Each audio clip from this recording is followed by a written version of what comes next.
ChatGPT-лээрээс хамаг амьдралаа өгж байгаа юм шүү дээ. Одоо нэг юусанда дата өгчөж байгаа гэсэн. Хоёлоо подкаст дуусаад хоёлоо нэг явахын өмнө би яг өөрийнхөө юу хийж байгааг харуулъя за ингэ юм дээр.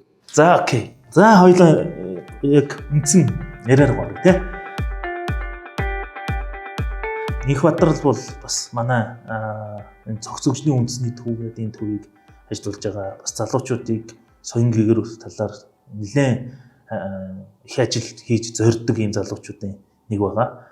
Тэгээд одоо яг одоо ингээд манай үеийнхний дунд нэг нутаг ус мус ярих нэг зарим хүмүүс их сонирн байх сонирн гэдэг юм их хачин санаж магадгүй. Гэхдээ би бас Их Бадралыг өөрийгөө танилцуулаад бас аав ээж нь өвөө маань аль нутгийн хүмүүс байсан бай, хаан төрсөн бай гэд тийм ярианаас эхлэв те. Ер нь монголчууд чинь бас нэг нэр усаа мэдлцгээс ихлүүл бас их сонирхолтой болов гэж бодоод. Би өвөр ангаан 10 20 уугуул хүн. Манай аав жир хоёлаа өвөр ангаан хүмүүс байна. Маа өвөр ангаан баран баялаа хийж өвөр ангаан 9 зүйл төрсөн. Ер нь бол нарийн тэлийн хүмүүс. Тэгэхээр одоо нөгөө өвөр ангаад үйлдвэрлэгдээд өсөж бойцсон. Тэндээ төрсөн юм уу? Тэндээ төрөөд. За. Одоо оюут молтлоо тэндээ амьдэрсэн тийм юм байна. Ер нь бол өвөр ангаан 10 20. За манай эмээ өвөөч гэсэн ер нь өвөр ангаан айлалтлаа юм байна. Сайн ноён хааны нутаг гэсэн үг. За тий хуучнаараа бол тийм сайн ноён. Тийм сайн ноёны хүрээч одоо энэ юуны өвөр хангаа уянга суманд байдаг гэж яриад байдаг л. Яг өөрийнх нь өргөө нь одоо манай 12-ийн хувьд бол одоо 10 хүрээ гэдэг. Одоо ерөнхийдөө бол тухайн үеийн л жишгээр хийд хүрээ байгуулагддаг эргэл мөргөлийн одоо төв болдог. За тэгээд тэндэл ингээд хурд цугладаг. Мэдээж ингээд тэндэл ингээд сөөрөн үрсчихсэн анхны. Тэгээ одоо манай 12 ч юм бол баг 300 жилийн түүхтэй. 10 лидер ярих юм бол бас их урт түүхтэй. Улаанбаатартай Улаанбаатараас нэг 60 70 жилийн хойно байгуулсан. Тийм ер нь бол тийм бас их нэлийн хуучны өндөө орох юм шүү. Гэхдээ одоо манай хуучны одоо хот болгоод юу байсан тухай түүх чинь жоохон бүрхэгэл юм л да тийм үлдэж оцорсон архивлсан юмуд байгаа төвчсөн. Ерөнхийдөө бол нуртаж 10 өрөөний шашин юутай. Тэгээд ер нь 10 хэр гэдэг нэр югаараач одоо хүмүүс бас сайн мэдэхгүй ш магадгүй. Ерөнхийдөө бол хурдан морины алдарт 13 хэр морины нэрээр нэрлэгдсэн тийм үүдэг. Сайхан талтай, уултай. Дараа нь тэндээ сургууль сурсан юм. Тэндээ сурсан. 10 жилээ ерөнхий улс төрлийн сургуулаа тэндээ төгсөд мэргэц хөтөлбөр сургууль гэдэг байдаг. Тэндээ тасралтгүй сураад төгссөн.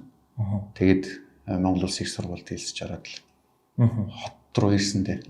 Хотод орж ирэхэд ямар суугуул болсон да. Ер нь бол хот ирэх дург байсан шүү дээ. Яг тэгэхээр аюу юм хөл хөдөлгөөнтэй, зам браагүй те. Ер нь бол бас их юм хэдэн он дотор оюутан болж ирсэн. 10 онд орсон. Ер нь бухимдалтай.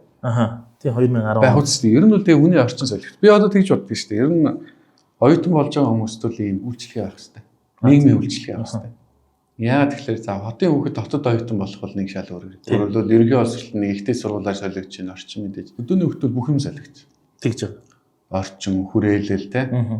Амьдралын хэв маяг. Тэгээд гэрээсээ анх бие дааж байгаа. Одоо ярихлаар бол за сүртэй мөртэй маяглж юм гин тэг ойлгомжтой. Гэхдээ энэ ач холбогдол бол бас их байх ёстой юм байна лээ. Тийм баг. За мөст ямар мэргэжлэр? Би мөст нийгмийн ажиллаар 10-аас 14 он төгсөөд дараа нь социологоор магистр хамгааллаад. Тэгээд оюутан байхдаа байгууллага байгуулад л хийжсэн тийм хүмүүстэй. За. Би ч 2011 он төгсөжсэн. Тэгэхээр 2 дугаар курст байхад төгсөжсэн юм шүү. Тэгээд нөө доотлынхоо үеийн дүүнераас ингээд Их Бадралын талаар сургалахаар хаста мэтгэлцэн дээр бол нэг юм босоо. Яста жинхэнэ мэтгэлцэн дээр бол жинхэнэ 10 хэр байсан те гэж ярьдаг. Тэгээд мэтгэлцэн рүү ер нь 10 жил байхдаа орсон уу? Эсвэл их сургуулийн оюутан болж ирээд илүүтэй их орсон уу? Тэр талаар. Мэтгэлцэнд бол ер нь оюутан болоод гэсэн үг.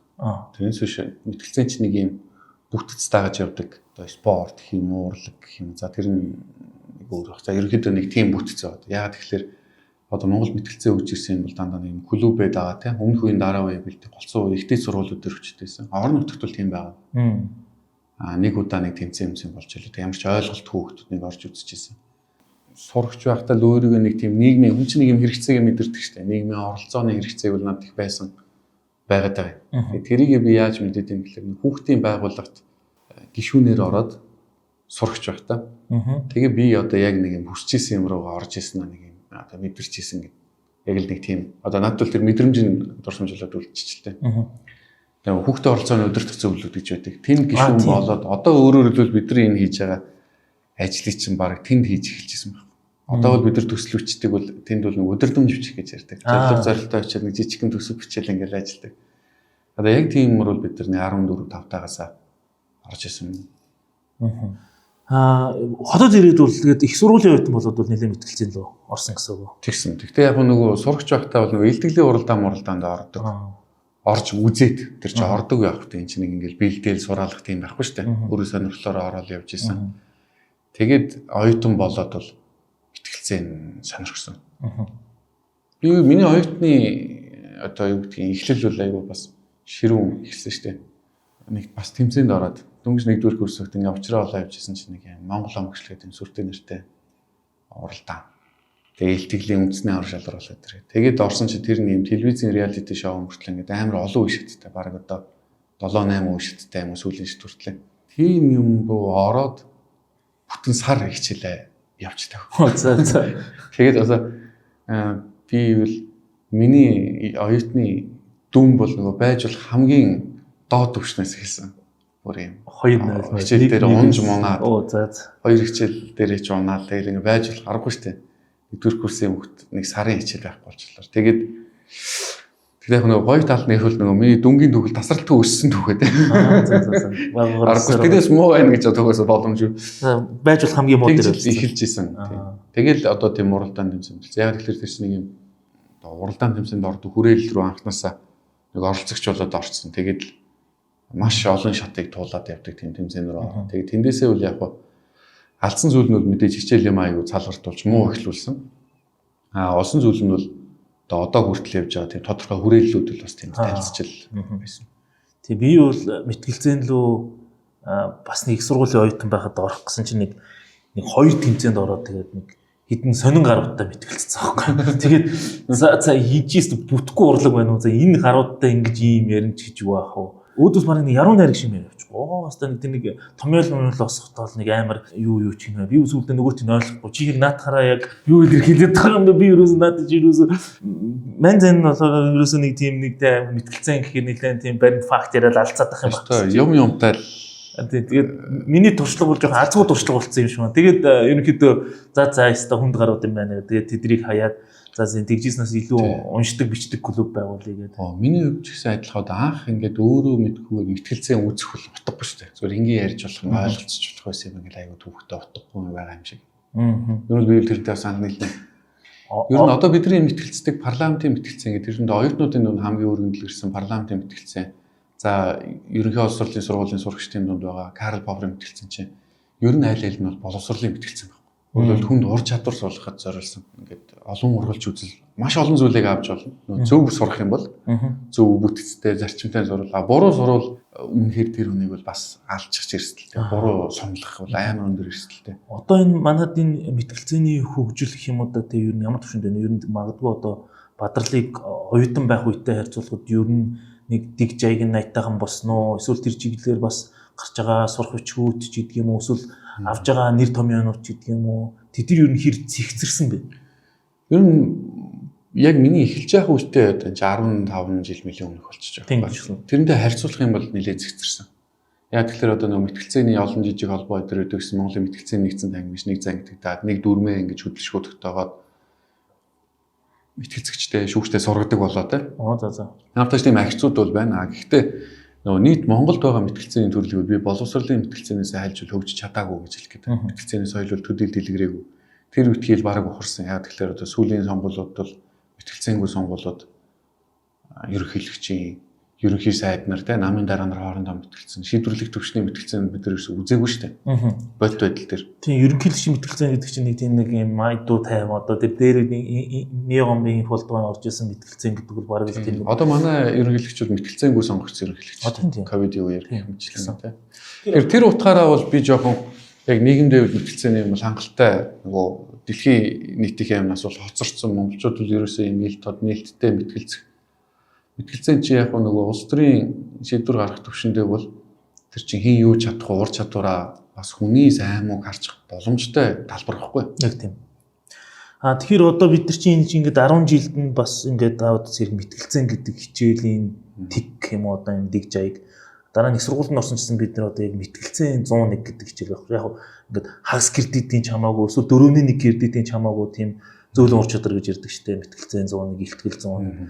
эсвэл одоо юу гэдэг өөрийнхөө CV-г хэрхэн бэлдэх вэ гэл ингээд яг уг нь төгсөө гарангууд нэг амьдрал дээр нь шууд очиод орчих юмнуудыг манад дээр бол ингээд уг нь бол ингээд барууны ч юм уу сургууль тэг юм дунд сургуульч бай, их сургуульч хажуу талд нэг тийм жижигхэн төвүүд ажиллаж идэг те. Тэнийг яг ингээд тийм академик багш нар гэхээсээ илүү жижигхэн яг сургуулийн аль бие усны төв байгаа. Тэгээ тэд нэг тийм секц дугуулan. Гэтэ ер нь бол барыг тийм заавал дуу маягийн авчдаг те. Ягаад тэр чинь хүний амьдралд угаасаа ямар нэгэн байдлаар мэтгэлцэж байд юм уусэл ихтэй сургуулийн юм дээр үл энэ боловсролын мэтгэлцээ нь тохирно л да. Ягаад тэгэхээр нөгөө амьдрал дээр гараад гэж бид нар ярьдаг шиг тэрнээс хооших төрлүүд нь хөгжихгүй байх гэж билээ. Одоо бол би жишээлбэл парламентын мэтгэлцээн дээр мэтгэлцэх бол надад нөгөө сонирхол хобби талаасаа сонирхолтой болохоос жоо утгагүй талан давмгайл нь. Ягаад тэгэхээр одоо бид нар чинь нас бий төрсөн үзэл бодол нь тодорхой хэмжээнд бүрэлдэчихсэн. Тэрийг хамгаалж мэтгэлцэх хэрэгтэй. Бодлогын мэтгэлцээ. Байр суурь хамгаалсан юм халз мэтгэлцээ явах хэрэгтэй. Парламентын мэтгэлцээ, Карл Попперын мэтгэлцээ одоо GCI дээр чинь нэг юм мутацид оруулаад нэг юм мэтгэлцээ хийсэн. Тэр бол насанд хүрэгчдийн байр суурь тодорцсон хүмүүсийн мэтгэлцээ биш байхгүй. Тэр үлийн паблик тэр дундаа бүр үзүүлчих болохгүй байхгүй. Яагаад тэгэхээр парламентын мэтгэлцээ чинь та жишээлбэл одоо хувь хүнийхээ хувьд бол эвслийн засгийн газрыг бол тул эсэргүүцдэг хүн байлаа тийм. Буруу гэж үздэг. Нөгөө талд бол зөв гэж үздэг хүн байлаа. Та бол одоо мэтгэлцүүл эвслийн засгийн газраа буруул гэж мэтгэлцэх хэрэгтэй шүү дээ. Тэгэн шүү дээ. Энд чинь миний хувийн байр суурь. Та яагаад одоо гэтэл таныг одоо мэтгэлцүүлээ та одоо дэмжих талаас тоглол утгагүй шүү дээ. Одоо би шууд татгал цохоо. Би бууж өглөөгээ бод шууд цагаан тугаа шууд өргөж баг. Би үл энэ талаас тоглох боломжтой. Тэгэхээр өөрөөр хэлбэл амьдрал дээр энэ хөлбөрч болох. Боловсролын мэтгэлцэн гэдэг одоо гол агуулга нь бол парламентын мэтгэлцэн дээр та талаа суглаад та өөрийнхөө дэмждэг юмыг эсэргүүцээд яригдах болохоор эсэргүүцдэг маш дэмжээд байна. Энэ нь бол яг төлөвшөж байгаа хүнд бол миний үзэл бодлын эсрэг тал нь юу ажиллах юм бэ гэдгээ дор хаяж нэг эрэг сөрөг талаас нь хүн бодчихдээ аргументууд гаргачдаг, дэнслэх. Өөрөөр нөгөө хит мунхарсан хуурамч үдээ нэтгэдэг, эсвэл нөгөө нэг юмд нэг талаас нь шуурдаг хүн итгэгч болчихгүй байхад бол тослно. Тэгээд тэрүүгээрээ бол би боловсрлын гэдэг. Өөрөөр бол олон ургалч үзэлтэй, олон талаас нь юмаа хардаг. Аль аль талд нэг юм аргументууд, нотлохоо юмнууд үрж байгаад нэг юм дүгнэлт гаргах чадвартай болгоход бол тусалдаг. Одоо бол бид нар юу вэ гэхээр би яг дэмждэг юм аа дэмжиж мэтгэлцүүл бий болж байна. Эсэргүүцдэг юм аяг эсэргүүцээд мэтгэлцүүл болж байна. Тэрнээс биш би юу ч дэмжиж чадна, юу ч эсэргүүцэж чадна гэдэг хүмүүс бол хортой байхгүй нэг юм. Тэр чинь нэг тийм ойлгомжгүй байсан. Тэрийг бол одоо тэр үед нэг таслаж өгсөн байх хэрэгтэй. Гэтэл тех дараагийнх нь юм явахгүй учраас одоо бол тэр дундаа телевизээр одоо би бол айгаад ийм уралдаан юмд ингээд цуг гарах гэсэн хүмүүс ярил л да. Үгүй би одоо эл дэмжих юм аа л дэмжиж. Эсэргүүцэх юм аа л эсэргүүцэж. Гэтэ одоо манад тэр хоёлоо ярил л нэг пост боловсралтай. Боловсрлоос чанагш чааш гараад явж байгаа мэтгэлцэн гэх юм уу да тий. Одоо ингээд бодлогын мэтгэлцэн гэхээр би юусоо тийм бодлогын мэтгэлцэн ч тийм эсвэл үзэл баримтлалын мэтгэлцэн ч гэх юм уу тий. Тийм мэтгэлцэн би одоо ингээд миний ой санамжинд гэхэд энэ хоёр хүн ингээл гоё хоёр талаасаа гарч ирээл те юмаа гаргаал ингээл үзэлцчихсэн тийм торгон шиг. Одоо юу хаваад үзэл бид нар зүгээр дээр үеийн түүх зүгээр одоо нэг амархнаар Америк аваад үзэхэд нөгөө нэг Линкольн Дугласын мэтгэлцэн ингээл амар том мэтгэлцэн байгаа шүү дээ. Яг тэр үеийн мэтгэлцээний хэм маяг ч юм бол та арай бас гоник юм. Линкольн бараг бүтэн хитэн цаг чи ярьдаг юм те. Тэгээд тэрний дараа Дуглас нь гарч ирээд идэв. Гэтэ яг тэр биш юм а гэхэд нэг тийм тодорхой үзэл бодлыг босгож ирээд одоо түрүүн дөрвцэн эвслийн засгийн газар дээр гэхэд ингээд за би бол ингээд өөрийнхөө тэрнийг эсэргүүцэж байгаа байр суурьудаа бол ингээд тодорхой хэмжээнд өрөө тавьчихж байгаа байхгүй. Гэтэл яг тэр эвсэл байгуулж байгаа хүмүүс маань тэрэн дээр ерөөс ирж мэтгэлцээ гэдэг юм уу? Тэрэн дээр та нар байр суурьаа яг юм яг яаж гаргаж ирээд байгаа юм бэ гэхээр айгүй тийм хэцүү гаргаж ирээд байгаа байхгүй. Тэгээ ямар ч тийм тэрэн дээр харилцаараа өрнөж ерөөсөө манипуляц ингээд тарих угаалт явж байгаа шүү дээ. Тийм. Одоо юу гэдгийг олон нийт юу гэж бодож байна? Тэрийг яаж хилцэхүүхээс илүүтэй эднийг юу гэж бодуулах уу гэж л ажиллаж байгаа шүү дээ. Ингээ гэж байна. Тийм нэг Австрали, Шинэ Зеланд ингэдэг. Доромжилж байгаа. Ер нь бол доромжилж л байгаа. Баруун Европт ингэдэг гэдэг тэрний шал өөр юм байгаад байгаа шүү дээ. Доромжилж яах юм уу, дээрлэгч яах юм уу? Тэг хамгийн гол тэр нь ажиллаад байгаа нь хамгийн гонигтай л байна л да. Гол нь одоо тэгээд зарим нэг намын залуучуудтай очиод уулзаад хүртэл тэрэнд ингээд маш их итгэцэн явдаг байхгүй юу? Тэ. Баруун Европ ингэдэг шүү дээ. Шинэ Зеланд ингэдэг шүү дээ гэх. Тийм. Одоо нийгэмд эрүүл сарвал байр суурь ухаан давмгайлуулыг гэвэл эн чинь юмыг тэгээд шүүмжилж хардаг. Шүүмжил бол угаасаа эрүүл нийгэм нээлттэй нийгэмд бол гарцаагүй байх ёстой зүйл. Мэтгэлцэн бол яг маш их зүйлийг өгнө, маш их зүйлийг бас авчин. Тэгээд тэр одоо нөгөө хүний төлөвшлөлийн билээ тий. Одоо би ер нь харахад бол Хин энэ бол нэг зэвсэг. Гэхдээ тэр зэвсгийг хэн барьж байгаа нь ерөөсөө тийм төлөвшлэн ингээ аятайхан төлөв юу биш бол тэгэл одоо би боддог. Одоо би бол оюутан цаг дүнж төгсөж явах үеийнхээ маш их цаг хугацаа би мэтгэлцээнд зарцуулсан. Одоо манай эхнэр хэлдэг. Хоёулаа ер нь танилцаад байж байгаад юу гэдэг вэ? Миний арч тэмцээн зохиодог байсан шүү дээ. Мэтгэлцээ л яваад байдаг. Өөрөө дуртай. Тэгээ одоо бол би нэг цаг зарцуулах боломжгүйч бас болчлаа. Гэхдээ ер нь зарцуулах үедээ бол маш их цаг хугацаа зарцуулсан. Тэгээ ингээ эргээ харахаар бол манай мэтгэлцээнээр явсан хүмүүс эргээд нийгмийн эрүүл дуу хоолой олж чадж гинүү гэдэг бол надад бол жоохон хэрэгэлзээтэй годэгтэй байгаа. Бид нар нэг тэр юм ёс зүй зарчим мэтгэлцэгч болон зөвүүн гарууд байх хэрэгтэй. Нийгэм болохгүй юм байхад үнэхээр болохгүй юмыг болохгүйгээ дуурч чаддаг. Зөв юм байвал зөвгээ дуурч чаддаг. Нэг тийм өрөөлөл эрүүл дуу хоолой хүний биеэрээ бол нөгөө дархлааны цагаан эсүүд гэж ярьдаг шиг гарууд байх хэрэгтэй байхгүй. Одоо юу гэдгийг дэлхийд байхгүй үнээр 20 км зам байрна гэвэл үгүй ээ гэж орилоод эсэргүүцэж чаддаг хүмүүс болох хэрэгтэй байхад тэрийг нь магтаад ярьцдаг, дуугарч чаддаг уу, тал засдаг нь ингээд давмгайлах талтай байхаар бол надад бол үндэ үл би жоохон гонхтой. Харин тэгэхээр тэр оюун ухаан гэдэг юмнаас гадна тэр нэг морал характер гэдэг яриад байгаа. Нэр төр бас бардам зам байхгүй. Ер нь тэгээд би одоо анзаархад бол бие даасан байна, хараа тус байна гэдэг чинь бол бас өөрийгөө үнэлдэг үнэл хийдэг зүйл байхгүй. Амархан юмд явждгүү, зөрүүд, шац уртай, их замтай. Тийм юмшил нэг бие даасан юм. Хүний дургу үргэсэн юм ярьдаг те хэмжээнд тодорхой хэмжээнд явдаг ба. Тэрнээс ш одоо ингээд яг ийм нэг юм дай талтай ингээд явна гэвэл угаасаа хизээч юу сайжрахгүй юм билээ л. За хоёлоо цогц хөгжлийн үндэсний төвийн ярээр орё. Маш сонирхолтой. Би Инх Бадралыг тай бол нэлээд нэг их хурлын санал хураалтын талаар би нэг жоохон юун дээрээ өөрийнхөө Facebook пост дээр нэг жоохон бухимдамгүй бичээд их хурлын сонгуулийн санал хураалтын дүн гişүнээрээ гардггүй өстө хөгийн мөг ингээд нэг бичсэн байсан чинь миний постын дор Инх Бадрал орж ирээд яг энэ UIH юм байна гэдэг энийг хараа гэдэг нэг тийм пост бичижсэнээр би үргэлж Инх Бадрал гэдэг яа энэ залуу бас ийм ажил хийд юм байна штэ гэдэг тэр Facebook-ээр тэгж анх харж ирсэн. Тэр чи одоо бараг нэг 5-6 жилийн өмнө байна уу? Би Америкт сурч явах үед баха. Тэр үед нэг тэгж танилцж ирсэн. Тэгээд тэр үед UIH-ийг харчаад энийг юу хэн хийдин гэдэг би шиг балиар нөгөө юу байхгүй нэг тийм юмыг балиар ухдаг юм ингээд хаанаас гаралтай юу гэдэг бүр нэг тийм балиар детектив зантай. Тэгээд ухаад үтсэн чинь цогц хөгжлийн үндэсний төв гэдэг юм гараад ирэх нь одоо үндэсний төв мүү гэхээр энэ төрийн байгууллага 9 шидийн агентлаг юм багтаа. Тэгээд жоох ухсан. Тэгээд юуг нь харсан чинь айгуу гоё тэр одоо юу гэдэг томьёолсон байдлыг харах хэрэгтэй энэ чинь юмыг зүр хөгжлийн үндэсний төвгээ тавьчихулах нэг хэрэг шүү дээ. Тэгээ энийг бас ингээд юмыг нийтээр нь аваад үзье гэдэг энэ цогц хөгжлийн дээрээс нь одоо үндэснийхаа нийт асуудлыг аваад үзье гэсэн маягтай юм нэрийг хүртэл харахад надад их тийм ямар айтайхан нэртэй газар бай те. Манай чи ингээд яхаар зүгээр нэг тийм нэг юм дөө нарийцсан судалгааны төвүүд мүүд гэдэг юм уу нэг юм байгаад байдаг. Тэгээд энэ цогц хөгжлийн үндэсний төв гэж байдаг юм байна да. Энэ UIH гэдэг тэ нөө УИХ-ийг дөөрэлгээд гэтээ United Info Hub гэдэг өөр гоё нэр өгсөн ийм сайтыг ажилуулд юм байна да гэж.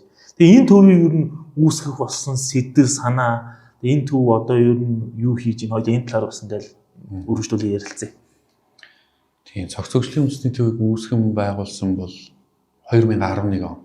Бид нар одоо оюутан байхдаа үүсгэн байгуулж ирсэн. Хэдэн оюутан үүсгэсэн бэ? МУИС-ийн нийгмийн ухааны салбарын 5 залуу нийлж үүсгэн байгуулж ирсэн. Одоо социологийн, нийгмийн ажлын, сэтгэл судлалын, антропологийн гэдэг юм. Стратегийн нийгмийн ухааны салбар үүсгэн байгуулж ирсэн. Тэгэл одоо анх үүсгэж ирсэн шалтгаан нь бол ерөөсөө зан нийгэмд хэрэгцээ байна. Тэгээ одоогийн шиг яг ийм гэвэл тухайн үед бол баг мэдээч байсан. Гоё юм хиймээр, гоё юм гэж оюутан насны өөрчлөлмөр, шинжилмээр, сайжруулмаар те. Тэрнээс биш одоо бид нар яг юм засаглалыг хяндаг боломж гэдэг юм. Эсвэл юм ил тод байдал энэ чиглэлээр ингээд юм зөндөө ажлууд юм хүний эрх харин гэдэг тийм ойлголт бол тухайн үед дөнгөж эхлэл судалгаа хийдэг болох юм байна, сургалт хийдэг болох юм байна гэж ингээд төсөөлт эхлүүлж исэн. Одоо энэ 5 тавла байдаг юм уу? Одоо бол байхгүй. Одоо ер нь энэ таваас бол энэ төвдөө ажиллаад үлдсэн аваад явсан юм бол би сүүлийн логикан болоод үлдэж байгаа юм тий. Нэрийг хин өгсөн. Нэр бол үндсэндээ ер нь миний нэр. За. Тэгээд яг тухайн үед бол бас онцлог гэхэд нэг үндэсний төв гэдэг нэр бол бас үнэхээр мод байлаа. Одоо сэтгэл судлалын үндэсний төв өдрөөл дөнгөж байгуулагдсан. Тэгэл маань сэтгэл судлалт байдаг найзлахлаар энийг одоо одоо тухайн үеийн яриагаар шүү. Ингээд нэлээд үнэтэй ингээд хөөцөлдөж авсан инлементтэй нэр гэдэг. Үндэсний түүхээр нэрэл чухал ингээд энэ ч бас нэг юм легитим шинж биш нэрээ сонсгоод байна. Би харин анх сонсчод энэ чинь нэг төрийн байгууллага юм уу гэж хүртэл ингээд бодож штэ тий. Тэгэл тухайн үедээ нөгөө тойрол одоо Мойсийн дөрөв хуучнаар бол одоо бизнесийн сургууль, эдийн засгийн сургуулийн уртлын Ц гэж байлаа. Тий. Анх үүсгэн байгуулагдах байгаа Мойсийн хоёр давхартай яриа. Тэгээд тэр нэр ус авах мавха Ц сууж байгаа бид нар ярьж байлаа. За одоо ямар нэр авах вэ? Юу их вэ гэл. Ер нь нэг юм хөгжлийн гэдэг юм агуулга бая. Үндэсний төв гэдэг нэр өгчээвэл яг тэрийг авъя. Үндэсний төвөөс тэгтээ өөдгөө гэсэн ингээл ингээд тэр тэг хөгжлөхээр яг үгээр баахан ярьж байгаа л ер нь ингээд цогц хөгжил гэдгээр ер нь асууд үзүүлээд байвал нэг юм шиг. Одоо нэлээд ярилцж иж л да. Тэгээд тухайн үедээ хөгжлийн юмнууд ингээд нэгдүгээрт олон талбарт ажиллана. Хоёрдугаарт хөгжил бол зөвхөн нэг талаас биш ер нь ингээд цогцоороо олон талыг хамарсан. Одоогийн хэлгээр бол хэнийг ч арихгүй гэл одоо чи олон янз ойлголт олон тулгуурт молгуурт гэхэл одоо янз янзаар л. Гэхдээ тухайн үед бол бид нар ер нь зөвхөн нэг өнцгөрөө биш л гэдэг ойлголт. Юм ингээд цогцоороо хөгжил гэдэг юм байх хэрэгтэй гэдэг. Тэгээ юм цогцөглөлийн үндэсний төв гэдэг бол авчих. Тэгээ манай нэр авах гайвс нөхөр маань өө бай нэг аваад ирсэн. За. Тэгээ хөгжилтэй нэг юм хэд хэдэн төгрөг хураалгаа явсан юм дээ. Хамгийн сүүлд нь тамгаа авч чадаагүй нэг 50000 төгрөгийн өөр үлдсэн. Тэгээ тамганы газараа үлдсэн. Би сүүлд нэг 50000 төгрөг барьж тамгаа очиж авч байлаа. Тэгээ тийм л хөгжилтэй. Тэгээд одоо яг гоо энэ түүхийг бас дэлгэрэнгүй ярьж байгаа юм бол тийм л одоо органикаар зүгээр залуучуудын дэврэгэн тэмүүлэлээр эхэлсэн. Гэхдээ ингээд явц явцтай бэхжиж явсараад өнөөдрийг хүрсэн. Би нэг зүйлийг бол үнэхээр бардам байлаа. Тэр бол Монгол төрийн бас байгууллагыг органикаараа одоо ямар нэгэн илүү дутуу зориггүйгээр яг л хүмүүс иргэд өөрсдөө санаачлал ингээд ажил болж болдог үйл гэвэл би яг юм байгуулгаа гэж нэрлээ. Яг л одоо унаал босоод алдаал тэгтэл ном ёсороо нэг явсаар байгаад нэг иймэрхүү зэрэгтэй болж байгаа гэдэг нь би ямар нэг донороос байгуулсан биш, ямар нэг төслийн үрээнд байгуулсан биш. Эсвэл хэн нэгэн хүмүүс ийм хэмээр нэг хэдэн залуучуудаар хэлэгчээ гэдэг биш. Яг л ихэлсэн тийм байгууллага. Одоо ингээд тэр чинь 14 жил болчихж байна гэсэн. Нэг 60 болоод 2 жил өнгөрсөн. Тэ. Одоо ер нь яг за тэр үедээ бол ингээд нэг ямар нэг юм өөрчлөлчий ингэчий гэсэн тийм ориглон оюутнууд байгуулсан юм байна. Одоо ер нь өдөрт зөвлөлт нь ямар хүмүүс байдığım бол тэгээд нөгөө мэдээж байгууллага бол ингээд байнга хувьсан өөрчлөгдөн би зүгээр тэр бол те одоо нэг өнөөдөр нэг алсын хараа байж болно чи органик дараа нэг өөр нэг алсын хараа нийгмийн одоо энэ нөгөө нийгэмтэйгээ харилцан үйлчлдэг шүү дээ нийгэм хувьсан нөгөө талд нийгэмд байгаа төрийн босууч зэрэгцээд хувьсан энэ харилцан үйлчлдэг нөгөө нэг юм статик юм бол ярихгүй яг одоо байгаа цогц хөгжлийн үндэсний төвийн хэн гэхээр одоо ямар хүмүүс байна вэ тэгээд яг юуг зорж байна гол багнууд нь гол зарчмууд нь юу байна вэ бид тэгж байгуулад оюутан байхдаа нэг сургалт дээр явуулаа жижиг ажлууд хийж үзээд нэг янзаар оролцсон. Тэгээд би нэг сургалтын байгууллагт ажилласараа сургалтаас бол ерөөдөө баг хайширсан гэх юм уу. Сургалт хийх юмнаас бол ер нь жоохон хайшрах залхах маягтай болоо. Тэгээд манай бол сургалт бол огт явуулаагүй. Ер нь бол. Тэгээд за судалгааны байгууллага болж өгчээ. Тэгээд төгсөөд бид нар ерөнхийдөө бол яг судалгааны байгууллага чигээр хөгжүүлээд явсан. Тэгээд ингээ багуугаар ажлууд аваад хийгээд оролдлогууд хийгээд юм зохион байгуулж үзээд тэгээд нэг тодорхой хугацаа өнгөрөөд ерөнхийдөө нэг 17 18 оны үед ирэхэд бол 17 оны үед ирэхэд бол бид нар за зөвхөн судалгаа хийгээд бол бид нар биш юм байна. Тэгээд хангалттай өөрчлөлт гэж үзэхэд бас асуудалтай юм байна тий. Тэгээд энэ бол өөрөө одоогийн хэлгээр бол think tank гэдэг одоо нэг юм ойлголт. За тухайн үеийнхээ бол бид нар нийгэмдээ зөвхөн судалгаа хийх нөлөөлөл үзүүлж чаддаг болёо. Төсөл ажлууд ингэж хийдэг. Тэгээд яг өөрсдийн зорилтыг юм ажлууд хийдэг болъё гэдэг тийм зорилт төвшүүлж ирсэн. Тэгээ одоо тухайн үед бол бид нар нэг авилгатай тэмцэх газрын одоо хүний эрхийн чиглэлийн авилгын асуудлын чиглэлээр тэр тэгээд одоо засгийн газрын 11 төвийн дүн шинжилгээ хийгээл Азийн самунтай ингээл ажиллаад тэндээс ингээд гарч ирсэн үр дүнгууд маань бол бидэрт нэг жоо дутуу багц. За энийгээд нэг дахиад нэг шат их болгохтой нэг юм нөлөө үзүүлэх. Тэгэхээр бол одоо зөвхөн судалгаа хийгээд тайлан гаргадаг байгууллага бол бид нар байхгүй. Энд чинь тэгээд нөгөө хүчлийн асуудал яриад байдаг. Тэр маань юу болох вэ гэж бичиж явьжсэн. За тэгээд тэндээс үл бид нар юм хөтөлбөрүүд боловсруулж ирсэн. Яг өөрсдөө нөө зорьсон үндсэн чиглэл. За тэгээд одоо тэрийг одоогийн байдлаар багшлаад гэх юм бол бид нар үндсэн 4 хөтөлбөртэй байгууллага. Тэгээд энэ 4 хөтөлбөр гэдэг бол дотроо төслүүдэд агуулждаг. Өөрөлдвөл манай үндсэн үйл ажиллагааны 4 чиглэл хүрээ болж. Нэгтгэх нь бол засаглалын хөтөлбөр. Засаглалын хөтөлбөрүүд нь Монголд бол одоо сайн засаглалыг бэхжүүлэх, хил тод байдлыг хангах те. За энэ хөтөлбөрийн хүрээнд явж байгаа гол ажил төсөл маань бол ерөөсөө United Info болж UI ч юм. Тэгээд хүмүүс хараад UI ч маань нэг вебсайт байна гэж хараад байгаа. Гэхдээ энэ бол дотор маш олон ажил төслүүдийг агуулсан юм. Нэгтгэж байгаа цахим даалгавар болж байна. Номын сан хүртэл байгаад байгаа шүү дээ. Янз янзын хүний эрхийн тайланхууд. Одоо судалгааны зам маань 1000 гаруй тайлантай авчиж байна. Бараг одоо энэ нээлттэй чөлөөт үн төлбөрийг уншуулдаг Монголын хамгийн том талбаруудын нэг баг болчихж байгаа шүү. Тэгээд дээрээс нь маш чанартай тайлангууд байгаа. Өдрөлдөө дийл сул юм биш. Хамгийн чанартай тайлбар. Ингээд одоо хүмүүс өөрсдөө бодоод сонгож авсан юм уу? Тийм, сүүлдүүл одоо парламентын судалгааны хүрээлэн гэж байсан. Одоо парламентын судалгаа хөшлөрлийн бүх судалгаатын жишээлбэл задраад орчиж байгаа. Одоо өөрсдөө барыг хайж олохгүй төвхтэй байгаа нөгөө юмнуудын нэг нэгээр нь одоо манхаас хайгаад орж болдог болчихж байна. Өглөөл парламентд шийд урах төвшөнд ашиглаасаа л гэдэг. Тэгэхээр одоо UIHM-ийг бол засаглалын хөтөлбөрийн одоо гол прожект юм. Гэхдээ энэ дотор бол одоо fact check байна. Одоо бидний явуулж байгаа нийтийн өргөдөл үе одоо petition байна, public petition. Өөрөлдвөл Америк Change.org гэдэг байдаг бол Монголд UIHM-ийн нийтийн өргөдөл байна. Тэгэнгүүт одоо энэ дээр шул сая жишээлбэл ерөнхийдөө хоёрыг огцруулах өргөдөл гэхэд бол 130 мянган гар үсэг зураа 60 мянган баталгаажуулж байна. Энэ бол маш өндөр тоо. Миний харж байгаа бол Монгол боломжийн өндөр тоо. За ингээд засаглал бол дотор зөндөө ол юмтай. Тэгэл одоо бид нар парламентыг бол зөвхөн мэдээллийн ингээд дол цуглуулаад тавиад байгаа ш. Өөрийн ил тод болох чиглэл рүү тасралтгүй болно явж байна. Өчигдөрхөн би бас парламентаас өгсөн бичгийн хариуг авлаа. Тэгэл юм бас жоохон сайжрахгүй л байна. За ингээд засаглалын хөтөлбөр. Хоёр дахь нь бол хүний эрх иргэний боловсролын хөтөлбөр гэдэг. Энд бол хүний эрх тэр тундаа мэдэх эрхийн асуудал. Тэгээ иргэний боловсрол дотор бол сонгогчийн боловсролын асуудлууд бол маань тэр төлхөө явж байна. Тэгээ энэ хөтөлбөр бол ер нь жоохон бидний барьж байгаа нэг санаа бол тодорхой нэг хэсэг онцгой соёл сайжирч нийгэмд өөрчлөлт импакт үзүүлэхээсээ илүүтэйгээр нийтээрээ нэг алхам урагшлах нь илүү байна гэдэг. Ер нь нийтээрээ ойлголтоо сайжруулах, нийтээрээ тавьдаг шаардлагуудаа нэг сайжруулах те. Ойлголт мэдлэгээ сайжруулахад зорж байгаа юм хөтөлбөр. Одоо манай сонгуулийн музей эдрийг санаачлагууд л одоо энэ хөтөлбөрөөр өөр ингэж ерөнхийдөө ордог. Тэгээ өсвөр үе залуучууд руу чиглэсэн зөндөө одоо ажлууд байна. За гурав дахь нь бол социологийн хөгжлийн хөтөлбөр байна. Ер нь бол дөрөв дэх хөтөлбөрийг би нөгөөдхийн сүлтөнд танилцуулж байна. Социологийн хөгжлийн хөтөлбөр. За энэ бол манай өөрөө социологчид ажиллаж байна. Судлаачид байна. Тэгээд өөрсдөө социологийн судалгаа хийж байна. Тодорхой орлогын нэг хөсөр болж байгаа манай байгууллагын. Дээрээс нь Монголд одоо социологийн шинжилгээ ухааны хөгжүүлэхэд бид нар бас нэг юм оролцоотой боломжууд байна гэж үзээд өмнө нь бол залуу судлаачдыг дэмжих юм дэд хөтөлбөр байсан. Тэгээд бид нар одоо 2018 оноос эхлээд 17 оноос бол 18 оноос эхлээд жил болго оюутнуудад юм грант олгодог судалгааны. Тэгээд эхэндээ бол бид нар 500 мянган төгрөгийн грант өгдөг. Одоо төслийн уралдаан зарлаад манай темплейтийн дагуу төслөө ирүүлээд бид нар шалгууруулад 500 мянган жилдээ нэг 4 5. За зарим жил бол жоохон цөөрсөн. Ковид үеэр. Тэгээд одоо бол бид нар бас тийм өндөр биш нэг сая төгрөгийн грант өгдөг. Жилдээ нэг 4-5-ыг ингээд өгч чинь. Тэгээд тэр үл зүгээр л залуу судлаачдын бүтэн судалгаа хийгээд үтсэжээсэ. Процессоо биеэрээ тулчаасаа л гэдэг тийм одоо дэмжлэг гэсэн. Тэгээд явж исэн. Энийгээ бол бид нар социологийн хөгжлийн хөтөлбөр болгож өргөтөөд ерөөсөө Монгол улсад социологийн шинжилгээ ухааныг хөгжүүлэхэд зөвхөн үндэстэнтэй бол нэг төв толгуур төвн байна гэдэг. Одоо товл амбицтай.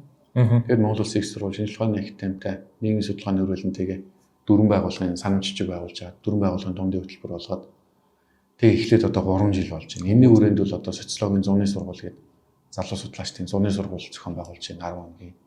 Одоо энэ жил 2 дахь энэ жил 2 дахь нь одоо хөвсгөлийн жаргалантад болох гэдэг. Нэлээд хол явах юм биш үү? Өнгөрсөн жил бол болгоны утга өндөртэй байсан. Цаашлуулсан биш үү? За одоо ингээд нийтдээ 50 орчим төгсөгчтэй болох чинь 40 гаруй төгсөгчтэй болж байна гэсэн. За ном цувралаар гаргаж үзэж байна. Нийгэм цуврал гэдэг.